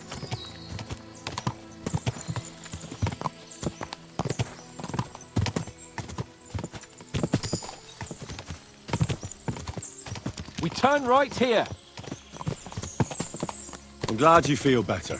So am I, my friend. So am I. We still have lots to do before we go back to Ratai. And I was afraid, you know, that I'd fuck it up. And I almost did, but I'm not afraid anymore. Now I see it as an opportunity and a challenge. Any old fool can manage simple tasks, but hard ones, they require a man like Sir Hans Capon of Leipa and Perkstein. And Henry of Skalitz. Aye, he faces the hardest tasks of all. I was thinking about our mission. What do you think of our prospects with von Berghoff? Well, we haven't got off to the best start, have we? But I'll do everything in my power to ensure we succeed. Hanush, Radzig and Jobst are depending on us. If they thought it was a lost cause, they wouldn't have sent me. They'd have sent, you know, someone less important. That's diplomacy in a nutshell. If you're serious about something, you send someone important to add gravity and show respect. And why am I here? Maybe it's already known that you're Radzig's son and ward. So not just Hanush, but Radzig too sent someone important to him. That speaks for itself. Interesting idea. I like it. I feel a bit better. Like I belong somewhere and can do something big. Exactly. Nobility brings responsibility. Never forget that.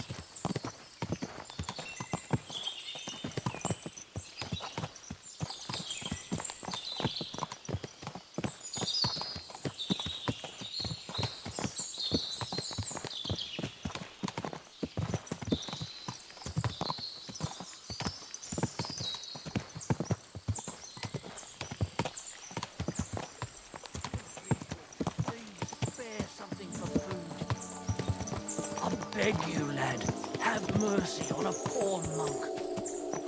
Alms for a poor man. Get over here. Cut you up. I shouldn't leave Capon on his own. You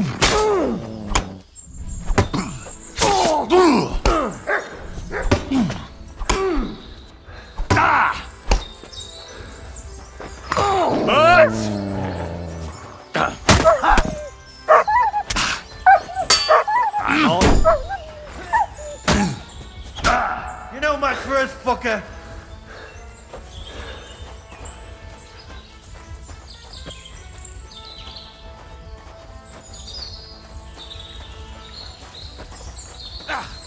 What do you want?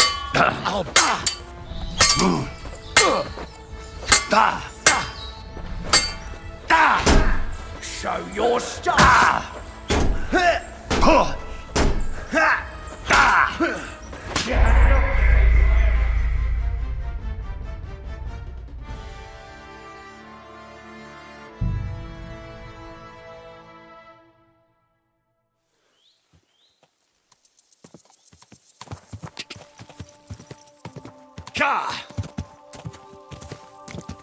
O dentes fortuna juvat!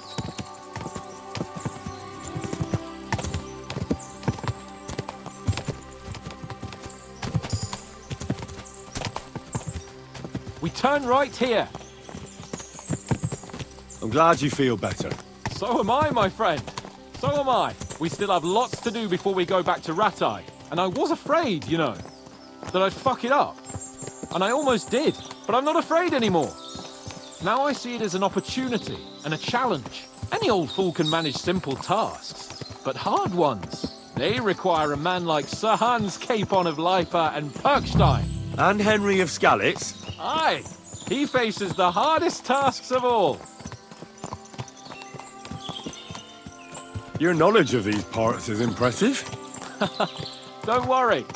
I spent some time in the local forest, so I know my way around. Soon the path will turn sharply and head down a steep hill. So be careful your horse doesn't stumble. And by the way, there won't be time for it now, but near Nabokov there's this nice marsh where wild boar go to wallow. A good spot. Tried and tested. Have you forgotten your last encounter with a boar? Don't be so discouraging. I've learned a thing or two since then, and I won't let any swine catch me off guard.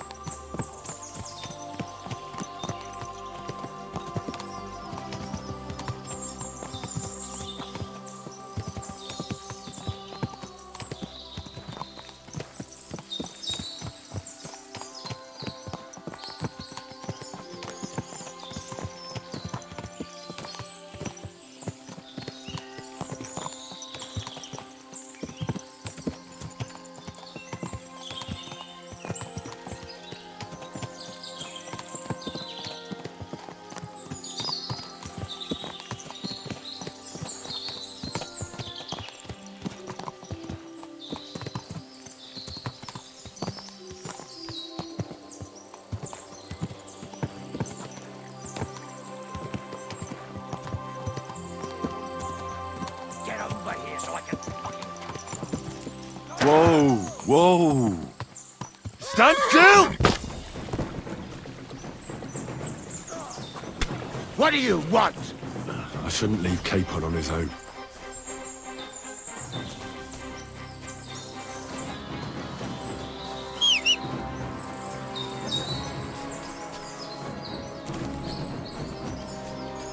You! All yours! Really taking this mission. Fucking bit me! We're going to... Son. Come on then!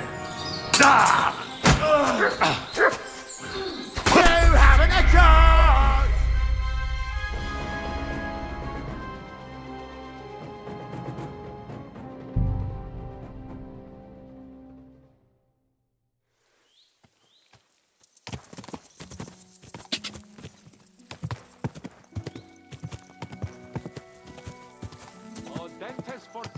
God! God!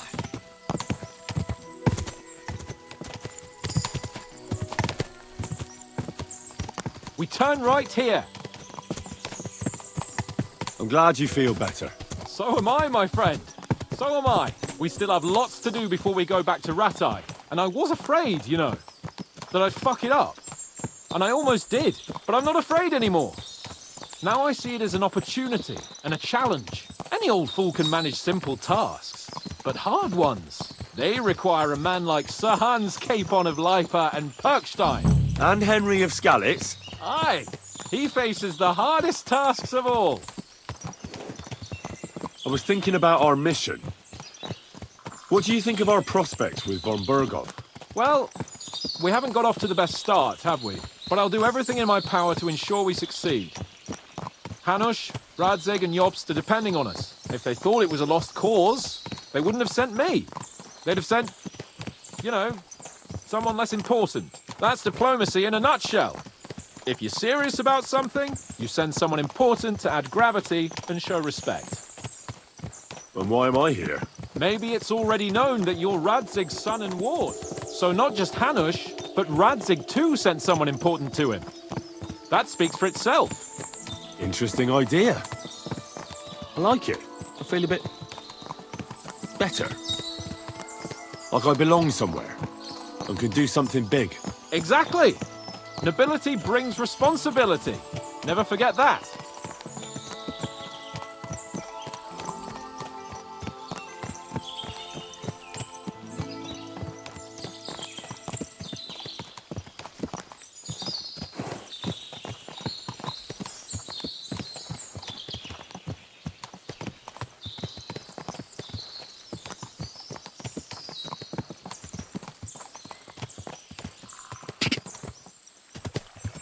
Whoa!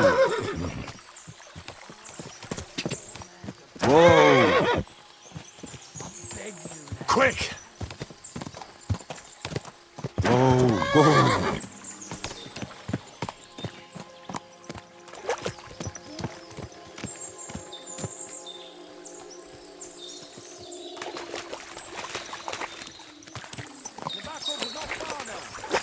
Stands on a rocky outcrop. We'll have to go round. So we should be careful. Our mission will be taking us around a pond, and we know what happened last time. So get ready. As soon as we cross the stream, we'll give the horses a gallop again.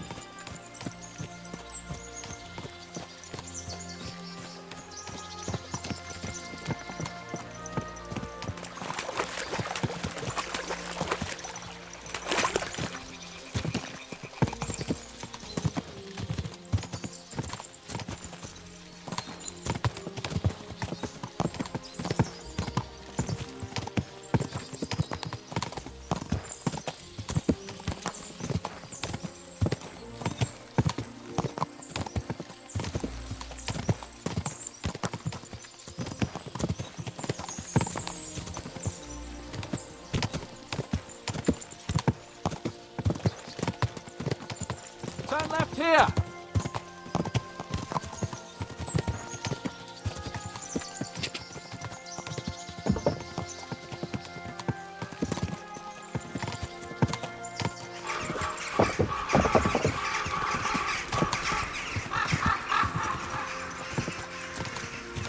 Nice fortress. I like the way it's concealed. Nicely situated on an outcrop with a mighty tower and only one approach road. Easy to defend with a view of the whole valley and its approaches. A well-chosen site. Are you an expert on fortress construction? You could say that. It's part of a nobleman's and a warrior's upbringing. Hanush forced me to listen to those teachings from Bernard and others, and I'm glad he did.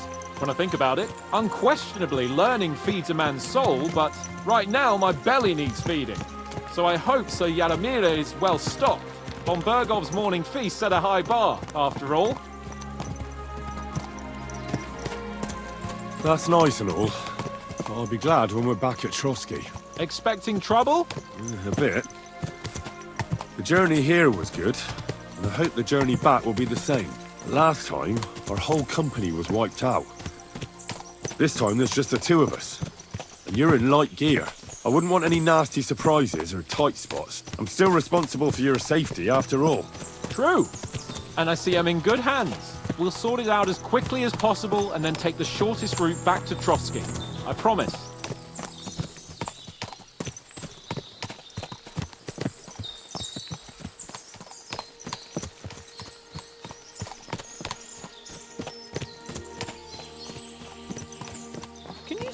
I see. Fuck. What a lot of horses. They must have cost a fortune. Perhaps he married off his daughter well. Or von Bergov is paying us a high annuity, but kept it quiet from us.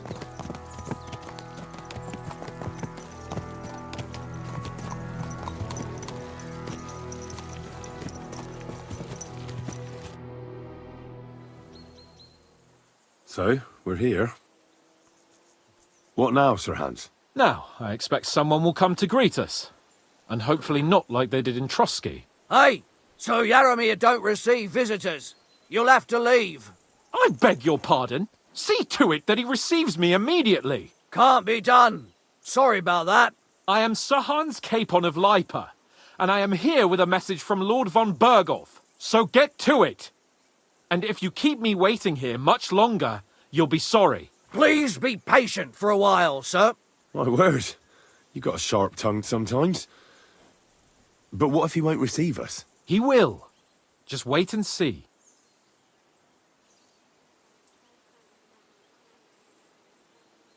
Come along. Sir Yaromir will be here any moment. See?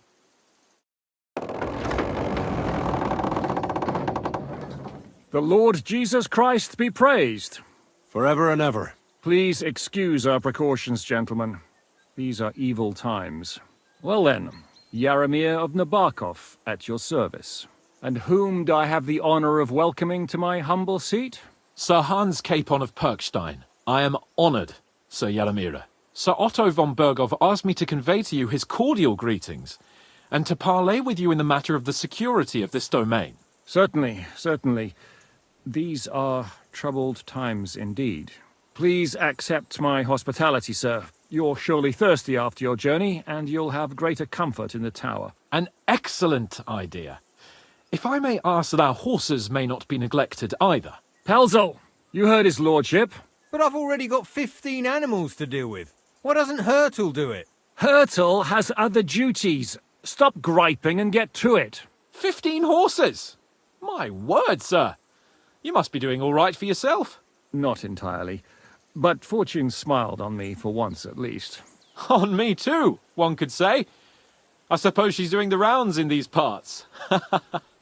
So, tell me, sir, how did you achieve what you have? Well, it's a long, complicated story. But I'm guessing von Berkov didn't send you here to find out how well off I am. Or did he? No, he didn't. I apologize, Sir Yaromir. So, let's proceed to the real reason he sent us. Henry, be prepared. I won't keep Sir Yaromir very long. Certainly. Michael, you take Henry here under your wing and make sure he's well taken care of. Certainly. Henry, eh? Michael's my name, and I welcome you to our little place. It's not the fanciest fortress ever, but you know, I like it here. It serves us well. How was your journey? All good?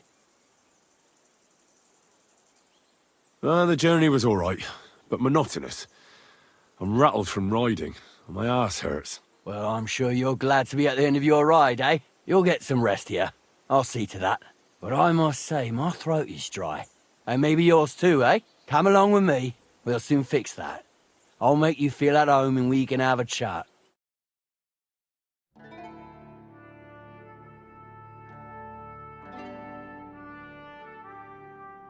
As I said, the fortress may be small, but the work never stops. Right now, we're repairing the fortifications down there, so don't get under the lad's feet. But you can drop in on Pelzel and check how he's looking after your horses. We're rolling some dice, eh? We've got none of guesswork, so don't all be shy. Invite him to play if he finds himself at a loose end. At least he'll show you how your betters play. Right you are, Michael. You can rely on me. And you, Ertl, have you got shit for brains? You've got a guess, for fuck's sake. I'm sorry, Michael. I didn't know. Shut your gob and attend to your duties. Right, I'm going. So you've heard then. I hope you won't disappoint Zwerk and pass some time with him. Are you being Greetings called? I'd love to have a game. Glad to hear it. You're a good lad. I can tell just by looking at you. Zwerk has some polished badges. I'm sure he'd love to take a look at yours. You'll find him over there at the table. He's there pretty much all day. I'll keep telling him. Your arse will wear a hole down the hill one day, and you'll fall down in it. Dice and all. But now to the important business. There's a bite to eat on the table and something to wash it down with, so help yourself. I'll be happy to chew the fat. I'm sure you've got loads of stories.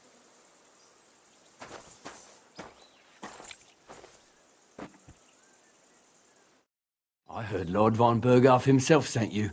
So, what has he sent you with? That's for their lordships to know. Not me. Aye. No one tells us commoners anything. Typical lords. But you must have heard something. You know how it goes. You've got ears, ain't you?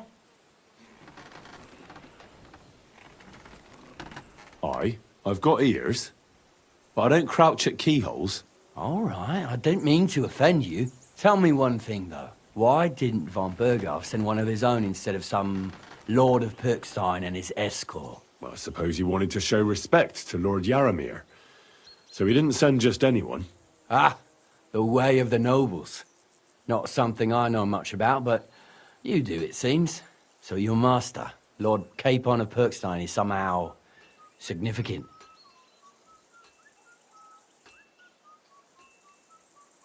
One day he'll inherit several castles and a lot of wealth. Well, best stick with him until that happens. And you're his what? Page? Servant? His escort. I give advice when he asks for it, but mostly I take care of his security. Fair enough. I get it.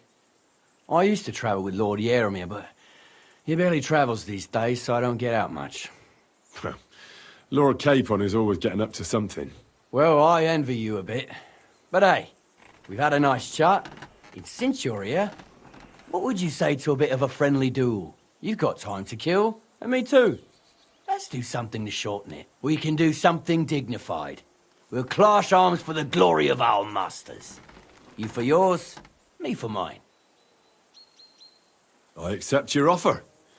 I'd fight for Lord Capon any time and any place. Then you're the right man in the right place. Get your kit ready, and we can get stuck in. I don't want to pry, Michael, but Sir Yaramir said he had some luck with horses. That sounds interesting. Nothing interesting about it. His lordship's affairs are a long story, and a dull one at that. Well, if there's one thing Lord Capon taught me, it's that noblemen's affairs are never dull. If you insist, well, you're in for a disappointment. There's nothing interesting about it. Sir Yaramir had these relatives, and they died, God rest their souls, and his lordship inherited some land, but they couldn't give it to him or something, so they gave him horses instead, to make up the amount owed. See? Complicated and dull, but all above board. No, you were right. That's nobleman's business for you. Just so. Let's do it, Michael. You don't have to ask twice. We've got some blunt old weapons for practice here, so we'll use them. We don't want to hack each other to pieces, do we? That's sensible. We'll do it in the little courtyard behind the gate. Tell me what weapon you want, and we'll get cracking.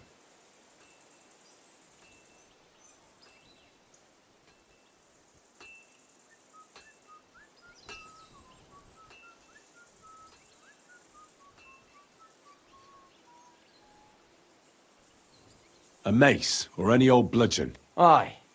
I'm sure we can find something like that somewhere. Give me a moment. I'll put my gear on. Well then. Ready?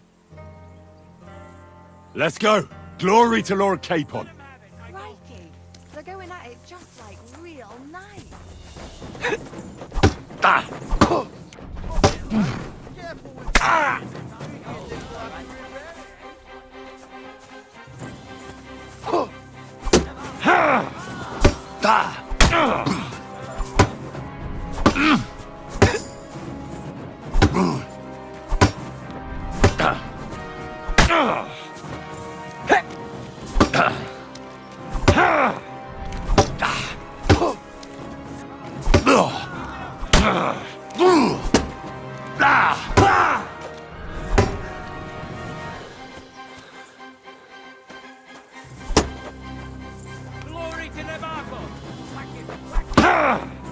To back off!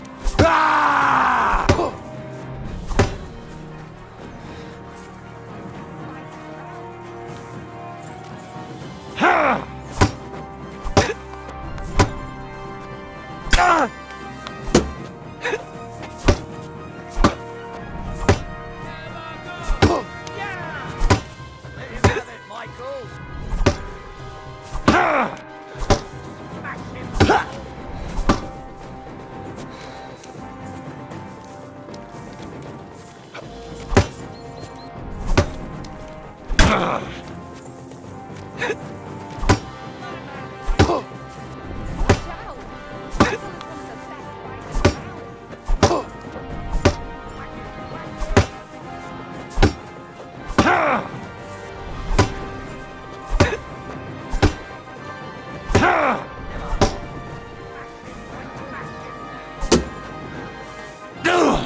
Lord Nabok!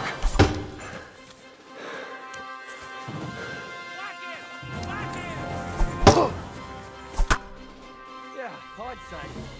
I haven't had such an instruction in a long time. The good name of Lord Yaramir has been defended. But you defended Lord Keybonds too. You fought well. If you're feeling a bit sore, go and see Clara. She'll be in that house beneath the smithy beyond the gate, I reckon. She'll be happy if you show her where it hurts. I might have said this already, but if you've got nothing on your plate, you can have a game of dice's work. Or try Pelzel in the stables. I'm sure he'd love to show you how we hold races to pass the time. And if you want to train some other battle skills, you can practice archery with Mark. I reckon you'll find him on the gate.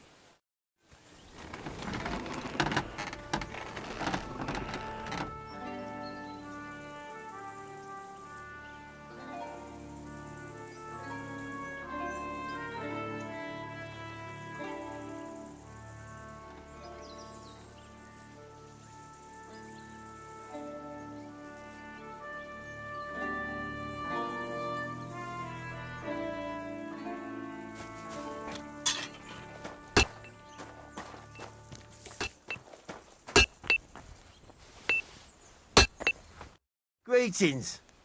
You look awful, lad. Well, it's nice to meet someone from the trade.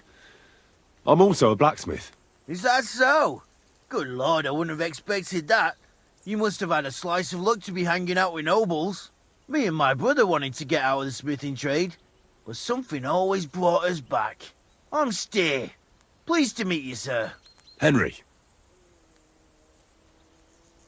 You said you have a brother. Aye, they call him Bull. The poor bloke tries hard enough, but he ain't got the knack. So he just helps out where he can. Or he does any work that's needed. He's working below on the fortification repairs right now. He'd be better off learning a different trade. But times is hard. This way, at least we're together. That's the main thing.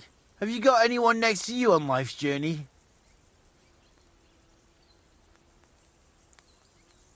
I have my lord, and that's all I need. I understand. I wouldn't mind being a noble's retainer myself. What's he like, actually? Brave and just. Everything a knight should be. Every day I learn something new in his service. He's got you well trained. I've learnt that it's important to be what your lord wants you to be. Aye, that makes sense. It's good advice.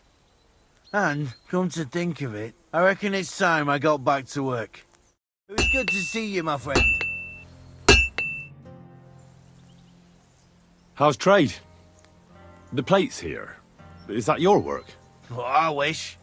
If I could make stuff like that, me and my brother wouldn't be stuck here. We just keep it in good nick. Mend it when the lads get it beat up, which they do all the time. Tell me about it. I've straightened bent nails and knives and saws till I couldn't see straight. Folks don't take care of things, and then they're surprised. You took the words out of my mouth. Then it's work from dawn to dusk, day in, day out. And if you saw the work waiting for me down below and in the tower, no end to it. Hold on. I'll go down there and help you out. The work will go faster with an extra pair of hands. No, don't go anywhere. What I mean is, thanks for the offer. But we can't have a guest working here, can we? And besides, you get in the way down there. They're working on the fortifications. Better go and play dice with Twerk or something. Make the most of your free time till your lord gets back. All right, whatever you say. I just wanted to help. Oh, I know you did. But I can manage by myself. Really. Let's leave it at that. It was good to see you, my friend.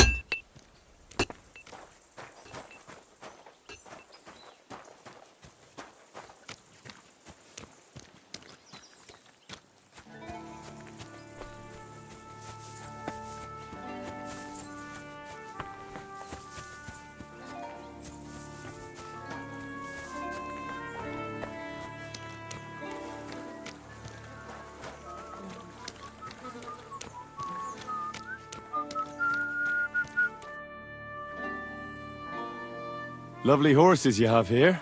Aye, right beauties, ain't they? There must be more of them than men in the fortress. That many horses must have cost a fortune. That's right. Sir Yaramir had a stroke of luck.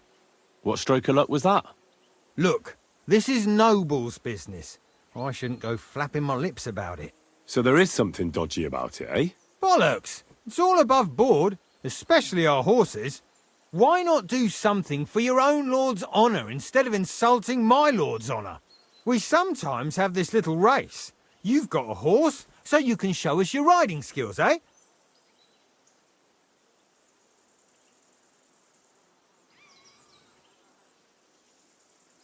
Don't try that on me. My pa was a blacksmith, so I had horseshoes and hooves in my hand before I could walk. And I've met enough horse folk to know you shouldn't trust them further than you can throw them. What do you mean? The horses. Where did Lord Nebat get them? All right, if you insist. Well, lucky for him, but not so lucky for others. We came across a bunch of them bandits who prey on folk here. We tore into them and hacked them to pieces. A couple of our lads didn't make it. God rest their souls. But we kicked their asses, and we took their horses. They had loads of them. Who knows where they got them, but that's by the by now.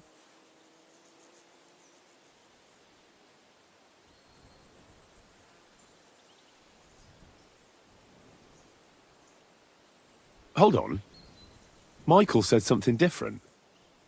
He said Sir Yaramir inherited them from some deceased relatives. Aye, that's right. Aye, that was it. We took some horses from the bandits, and Sir Jerome, Yaramir, got the others from his kin.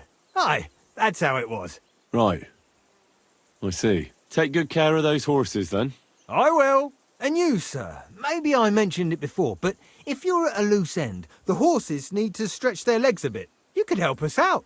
Just a little race around the area, it would do the horses good. And you, too.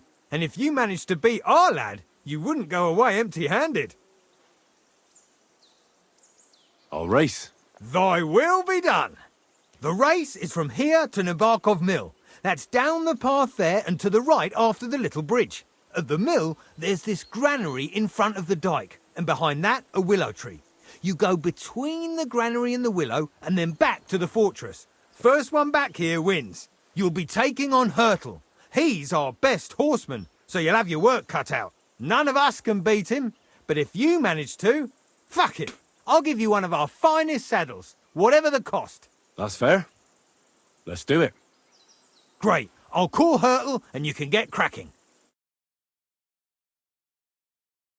What does that Pelzer eat? His breath stinks. Go!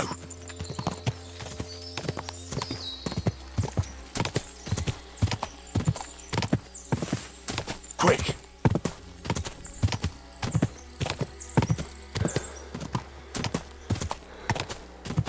Ka!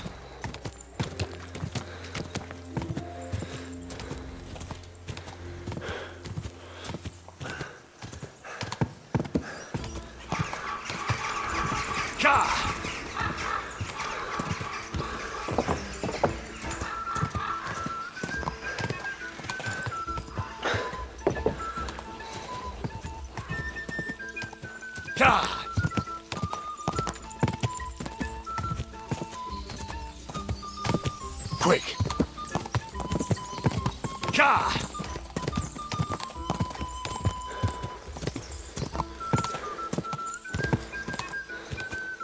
Ka!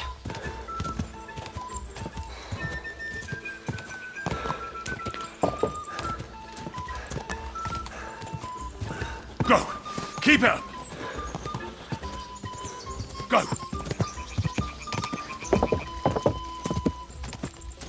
Quick! Ja!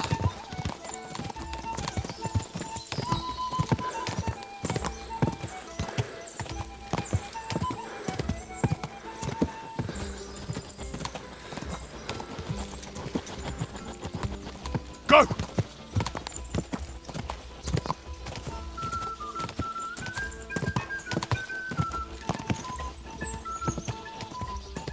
Quick!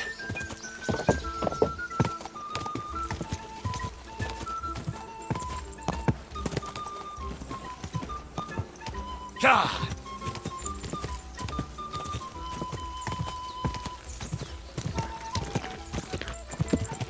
Ja! Quick!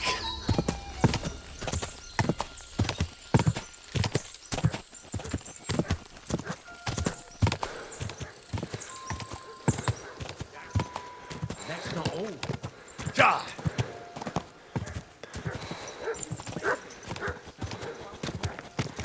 Whoa!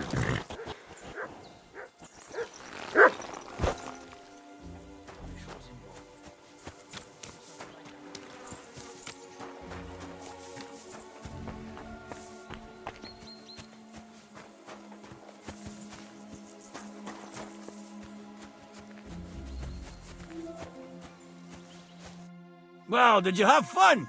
Don't take losing to heart. You're not the first fella I've left in the dust, and you won't be the last.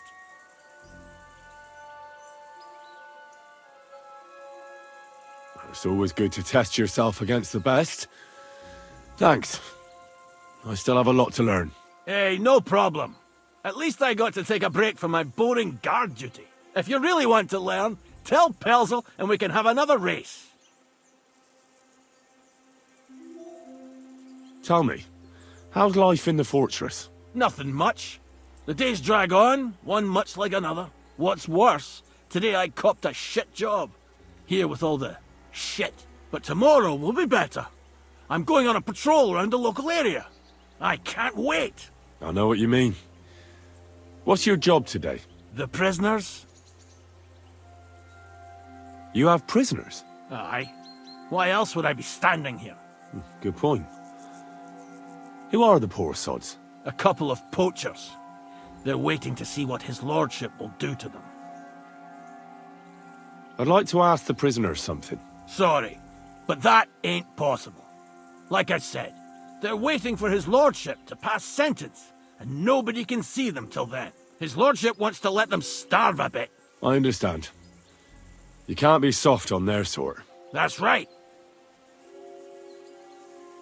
Sir Yaramir's looking for you. Huh? What does he want? I don't know. He'll tell you when you're there. If it's that important, he can come here or send someone. It won't be nothing that can't wait.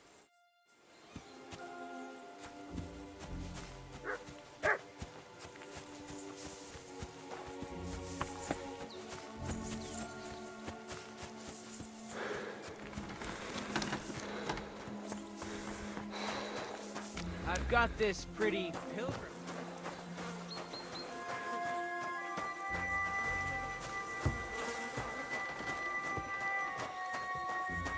You have a kind master, huh?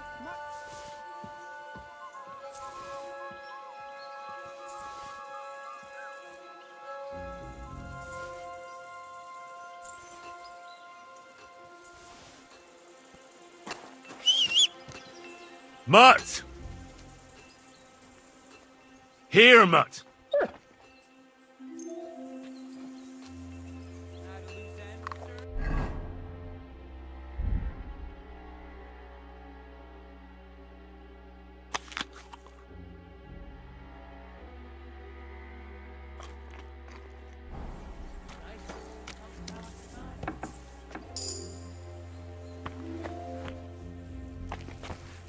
If you're hungry, I left something outside on the table. It's all yours.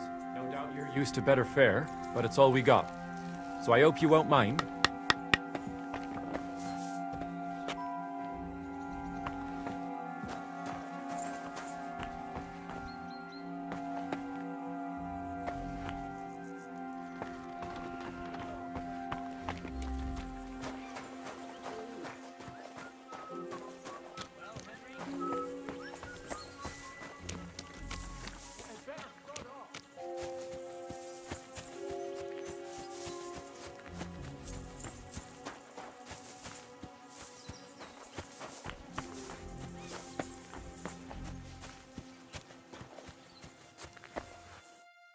Well, you gave it a go, but Hurtle's just too good.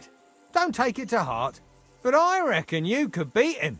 If you want another try, just say the word. Getting away from his guard duty for a race will make Hurtle's day.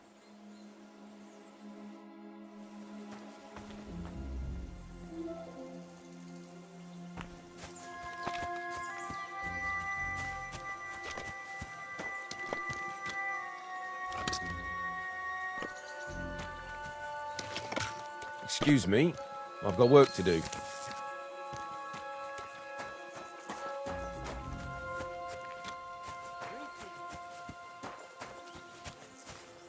Hey, sir, got a moment? I'm going into the woods to collect dead wood, if you know what I mean. Aye. Dead wood for kindling. You can never have enough of that. The nights can be cold, can't they? Very wise.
It's a good thing you're here, sir.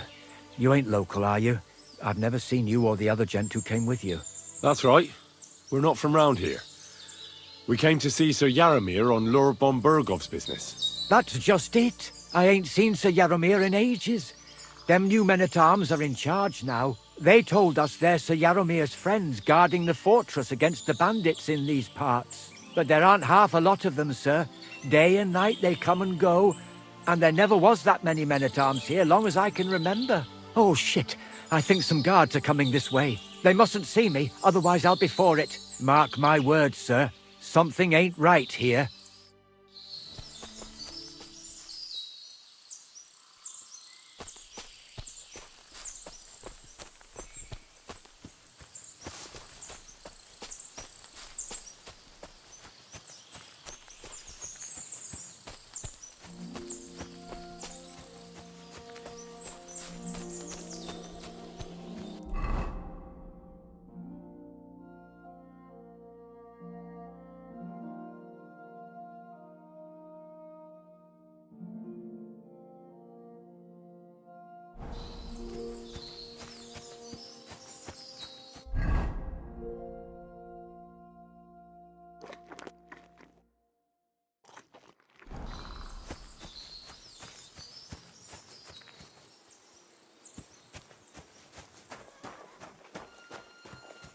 You silly doggy.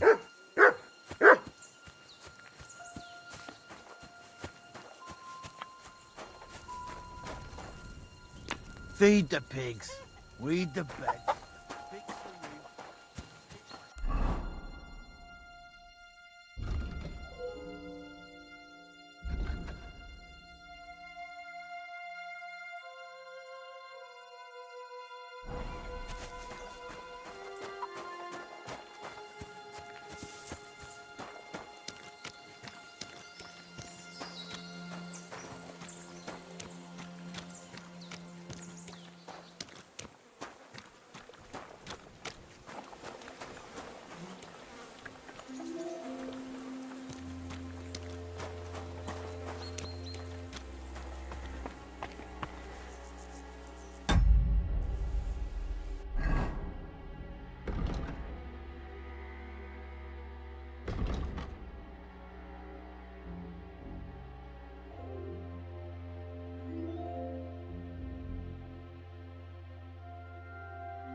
God be with you. Keep the peace, and we'll stay friends. Greetings, Master Guard.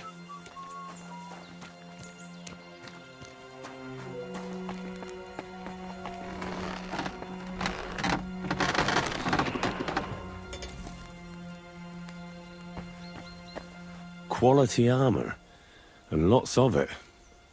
The Lord clearly doesn't skimp on his men's kit.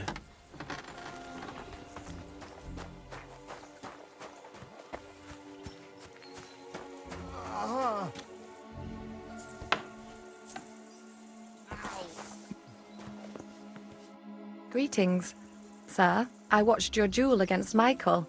It was amazing. Don't take your defeat to heart. Michael's pretty tough. None of the men here can match him. Aye, I found out the hard way. But they usually get battered even worse. You really made him work for his victory, didn't you? I did my best. And that's why I'm here, in fact. He knocked me about a bit. I was wondering if you'd take a look at my wounds, if you've got a moment. That's what I'm here for. Show me so I know if I need to apply ointment, stitches, or the saw. It surely won't be all that bad. Don't worry, Sir Knight. You'll live here in one piece. Well, I've done what I could. Better now? Aye. Much better. Thanks a lot. I'm glad. Will you tell me who you are? Henry. Lord Capon's retainer. We're on a mission from Lord von Berghoff. Oh, I'm Clara.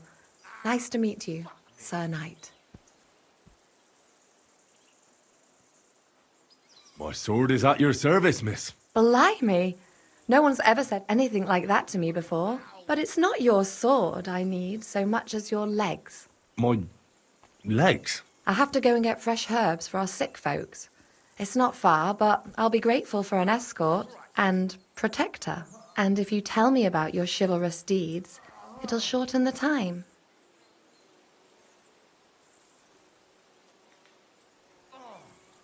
I'll be happy to. At least I'll get to explore the Nabokov surroundings. The countryside's pretty round here, but it won't be a long walk. I'll just pick some herbs in the glade. Shall we go?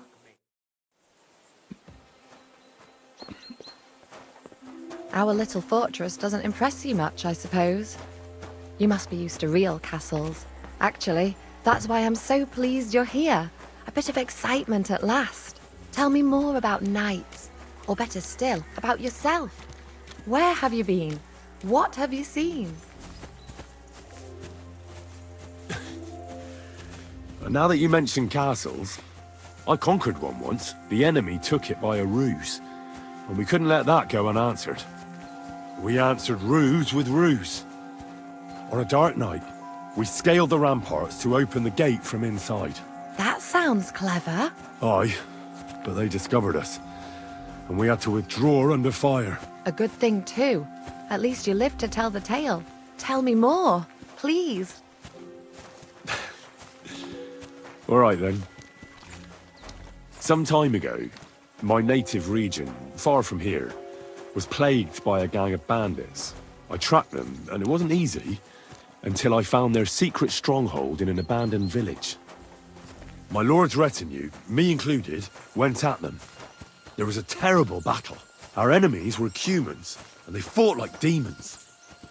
A lot of blood was shed, but we were victorious. You really aren't any run-of-the-mill man-at-arms.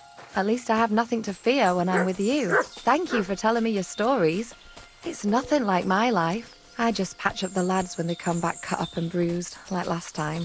But I have other talents too.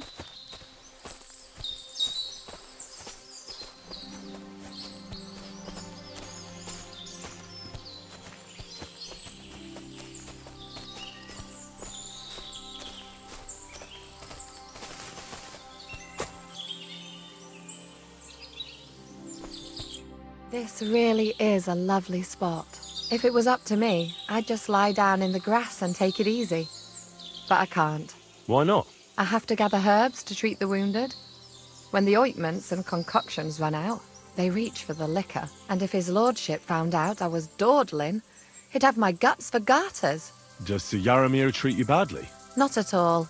He's a good master. but strict, I can't lie. Still, now you're here, you can help me with those herbs. Then maybe we'll find a moment. For dawdling? I can. Maybe I'll tell you some stories in return.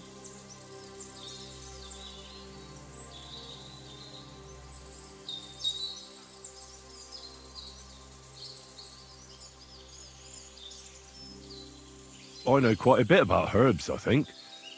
So just tell me what's wrong with your lads, and I'll come up with a remedy. Really? So tell me how to treat fever, say, or shortness of breath. In that case, you'll need sage and chamomile, maybe some poppy or marigold, am I right? Aye, exactly right. I've got enough chamomile. It's the rest I need. Above all, the marigold. Since you know all about it, you'll be back in a jiffy, won't you? It all grows in the glade here, but sometimes it takes a while to find. I think I'll manage.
I've got everything.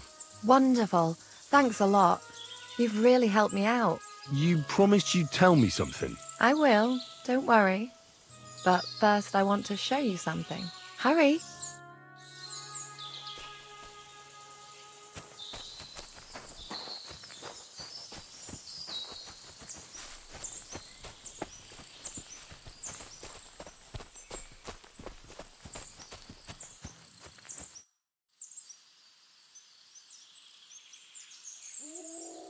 Now tell me what's so important that you couldn't tell me back there in the glade.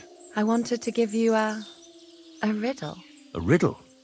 Why? You'll know soon enough. Now listen. I bloom in silence, a petal's grace, a delicate charm in a hidden place, a whispered scent, a subtle ploy. What am I, elusive and coy? Solve this riddle, unlock the joy.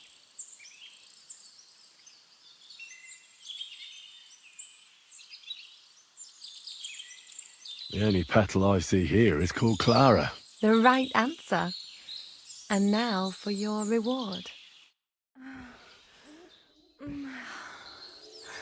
I hope they didn't hear us in the fortress. People wouldn't half talk. If you're as good as that on the battlefield, may God have mercy on your enemies. I'm not so considerate on the battlefield, because as a true knight, I must do everything I can for a damsel in distress. You'll soon be a begging knight if you carry on like that. What do you mean? Well, I can grind the seeds and the like, but not every damsel in distress knows the recipe. I suppose we should go back. Well, can't be helped. Pass me my clothes, please. Sure. I should get dressed too. Farewell for now, Henry, and thanks for your help.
What's this about? I've got work to do. Hold on. I know you from somewhere, don't I?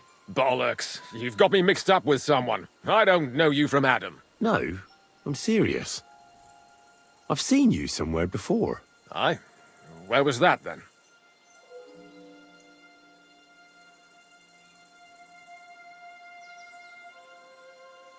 Quite recently. By Rock Tower Pond, wasn't it?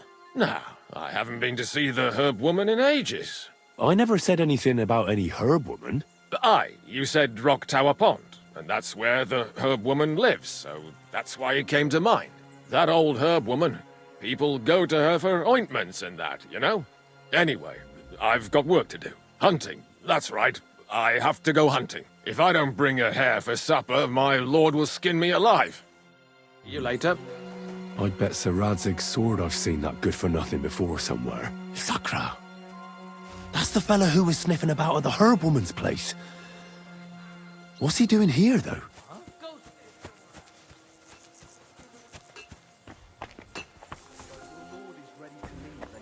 Pretty impatient. Shouldn't you join him? I reckon your place is by your... What?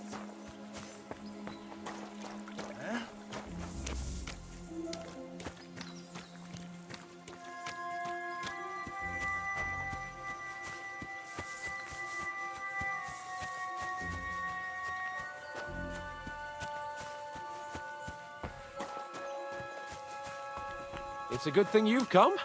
We're all finished here. Now back to Trotsky. Excellent! My favourite retainer and protector just when I need him. The mission is fulfilled. It was a good meeting. In fact, we had a nice long chat. Sir Yaromir is a pleasant fellow, and he promised to send some men to help Lord von Bergov, of course. So we got what we came for. What about you? Did you have fun? You could put it like that. And I saw some very strange things that make no sense at all. Everything about that fortress is damn fishy. Really? Like what? They're not so loud. The horses, you mean? I'll tell you everything, but not here. For Christ's sake. This had better be good. Well, it's time we set off. I agree.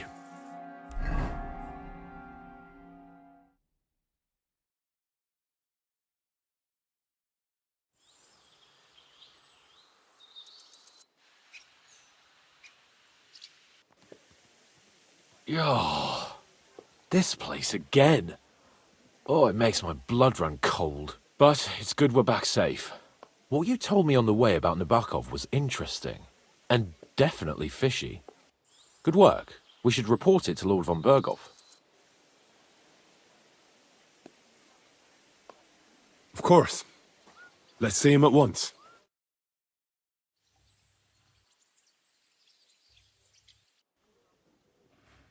Welcome back, Sir Hans. Henry? Greetings, sir. I'm glad you got back safe and sound. Now let's get down to business. Lord Capon, what news do you bring from Sir Jaromir? How many of his men can I count on? First of all, Sir Jaromir sends his respectful greetings, sir. And he says he will pray for your good health. He was most troubled by the news about the ambush on your company. He promised 2 armored horsemen and 3 infantry bowmen. Nevertheless, while I was negotiating with him, Henry took a look around the fortress and became somewhat suspicious. Very suspicious, sir. I'm listening. I spoke to one of the villagers. He said there's a large band of mercenaries at Nebokov now, and they often ride out into the countryside. Yes. Nebak hired mercenaries to protect the fortress. I spoke to him about them. So Jaromir has hired mercenaries to protect the fortress? But he only sends me 5 men? The villager was scared to death of those mercenaries. He would only talk to me in secret. Ah. Is that all? Sir, after our company was attacked by the pond, we hid at a herbwoman's place. Armed men came looking for us there the next day. One of them was holed up in Nebokov. As soon as he saw me, he made himself scarce. Well, Henry, you have convinced me. It seems something serious is going on at Nebokov. And we will have to get to the bottom of it. Which we might be able to do surprisingly soon, with a bit of luck. Because we haven't been idle either. We caught one of those bastards who ambushed us. What? How? A stroke of luck, more than anything. He's under lock and key down in the dungeons. And? Did you get anything out of him, sir? It turns out he's a tough nut to crack. My men haven't yet got a word out of him. What about torture, sir? That is just it. The men are superstitious. They say unclean work fits only for an executioner, and it seems we don't have one here. So they just beat him a little. But the bastard certainly knows how to hold his tongue. Damn! I thought you might also be interested in what he knows. He's most likely from the same band that attacked you. I don't know what you think about such superstitions, Lord Capon. But if you want to try and get something out of him, I will not hold you back.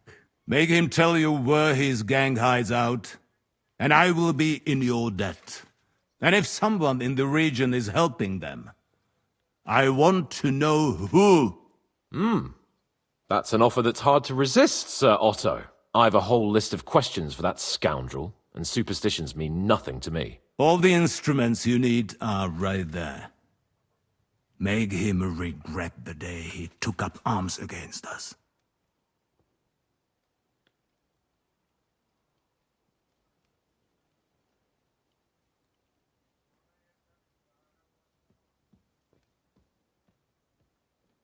Well, we'll interrogate him, sir. But I confess torture is as distasteful for me as it is for your men. I thought you would want to settle scores for the ambush. Have you forgotten what they did to Oates and the others? What they put us through? No, I haven't. But I'm a Christian, and I won't lower myself to their level. We'll get it out of him without torture. We shall see about that. But who knows? Maybe you will have more success than my men. You have already surprised me once or twice, so I'm interested to see if you can do it again. And if not, I shall just hang the bastard. As a warning to the others. Nevertheless, while we are dealing with nuisances, did you notice anything suspicious on my estate while I was away? Something that might put us on the trail of those scoundrels, say. I'm afraid I can't help you there, sir. While you were away, I spent my time, hunting. And after that, I was a guest in your cellars. That's true. And you, Henry?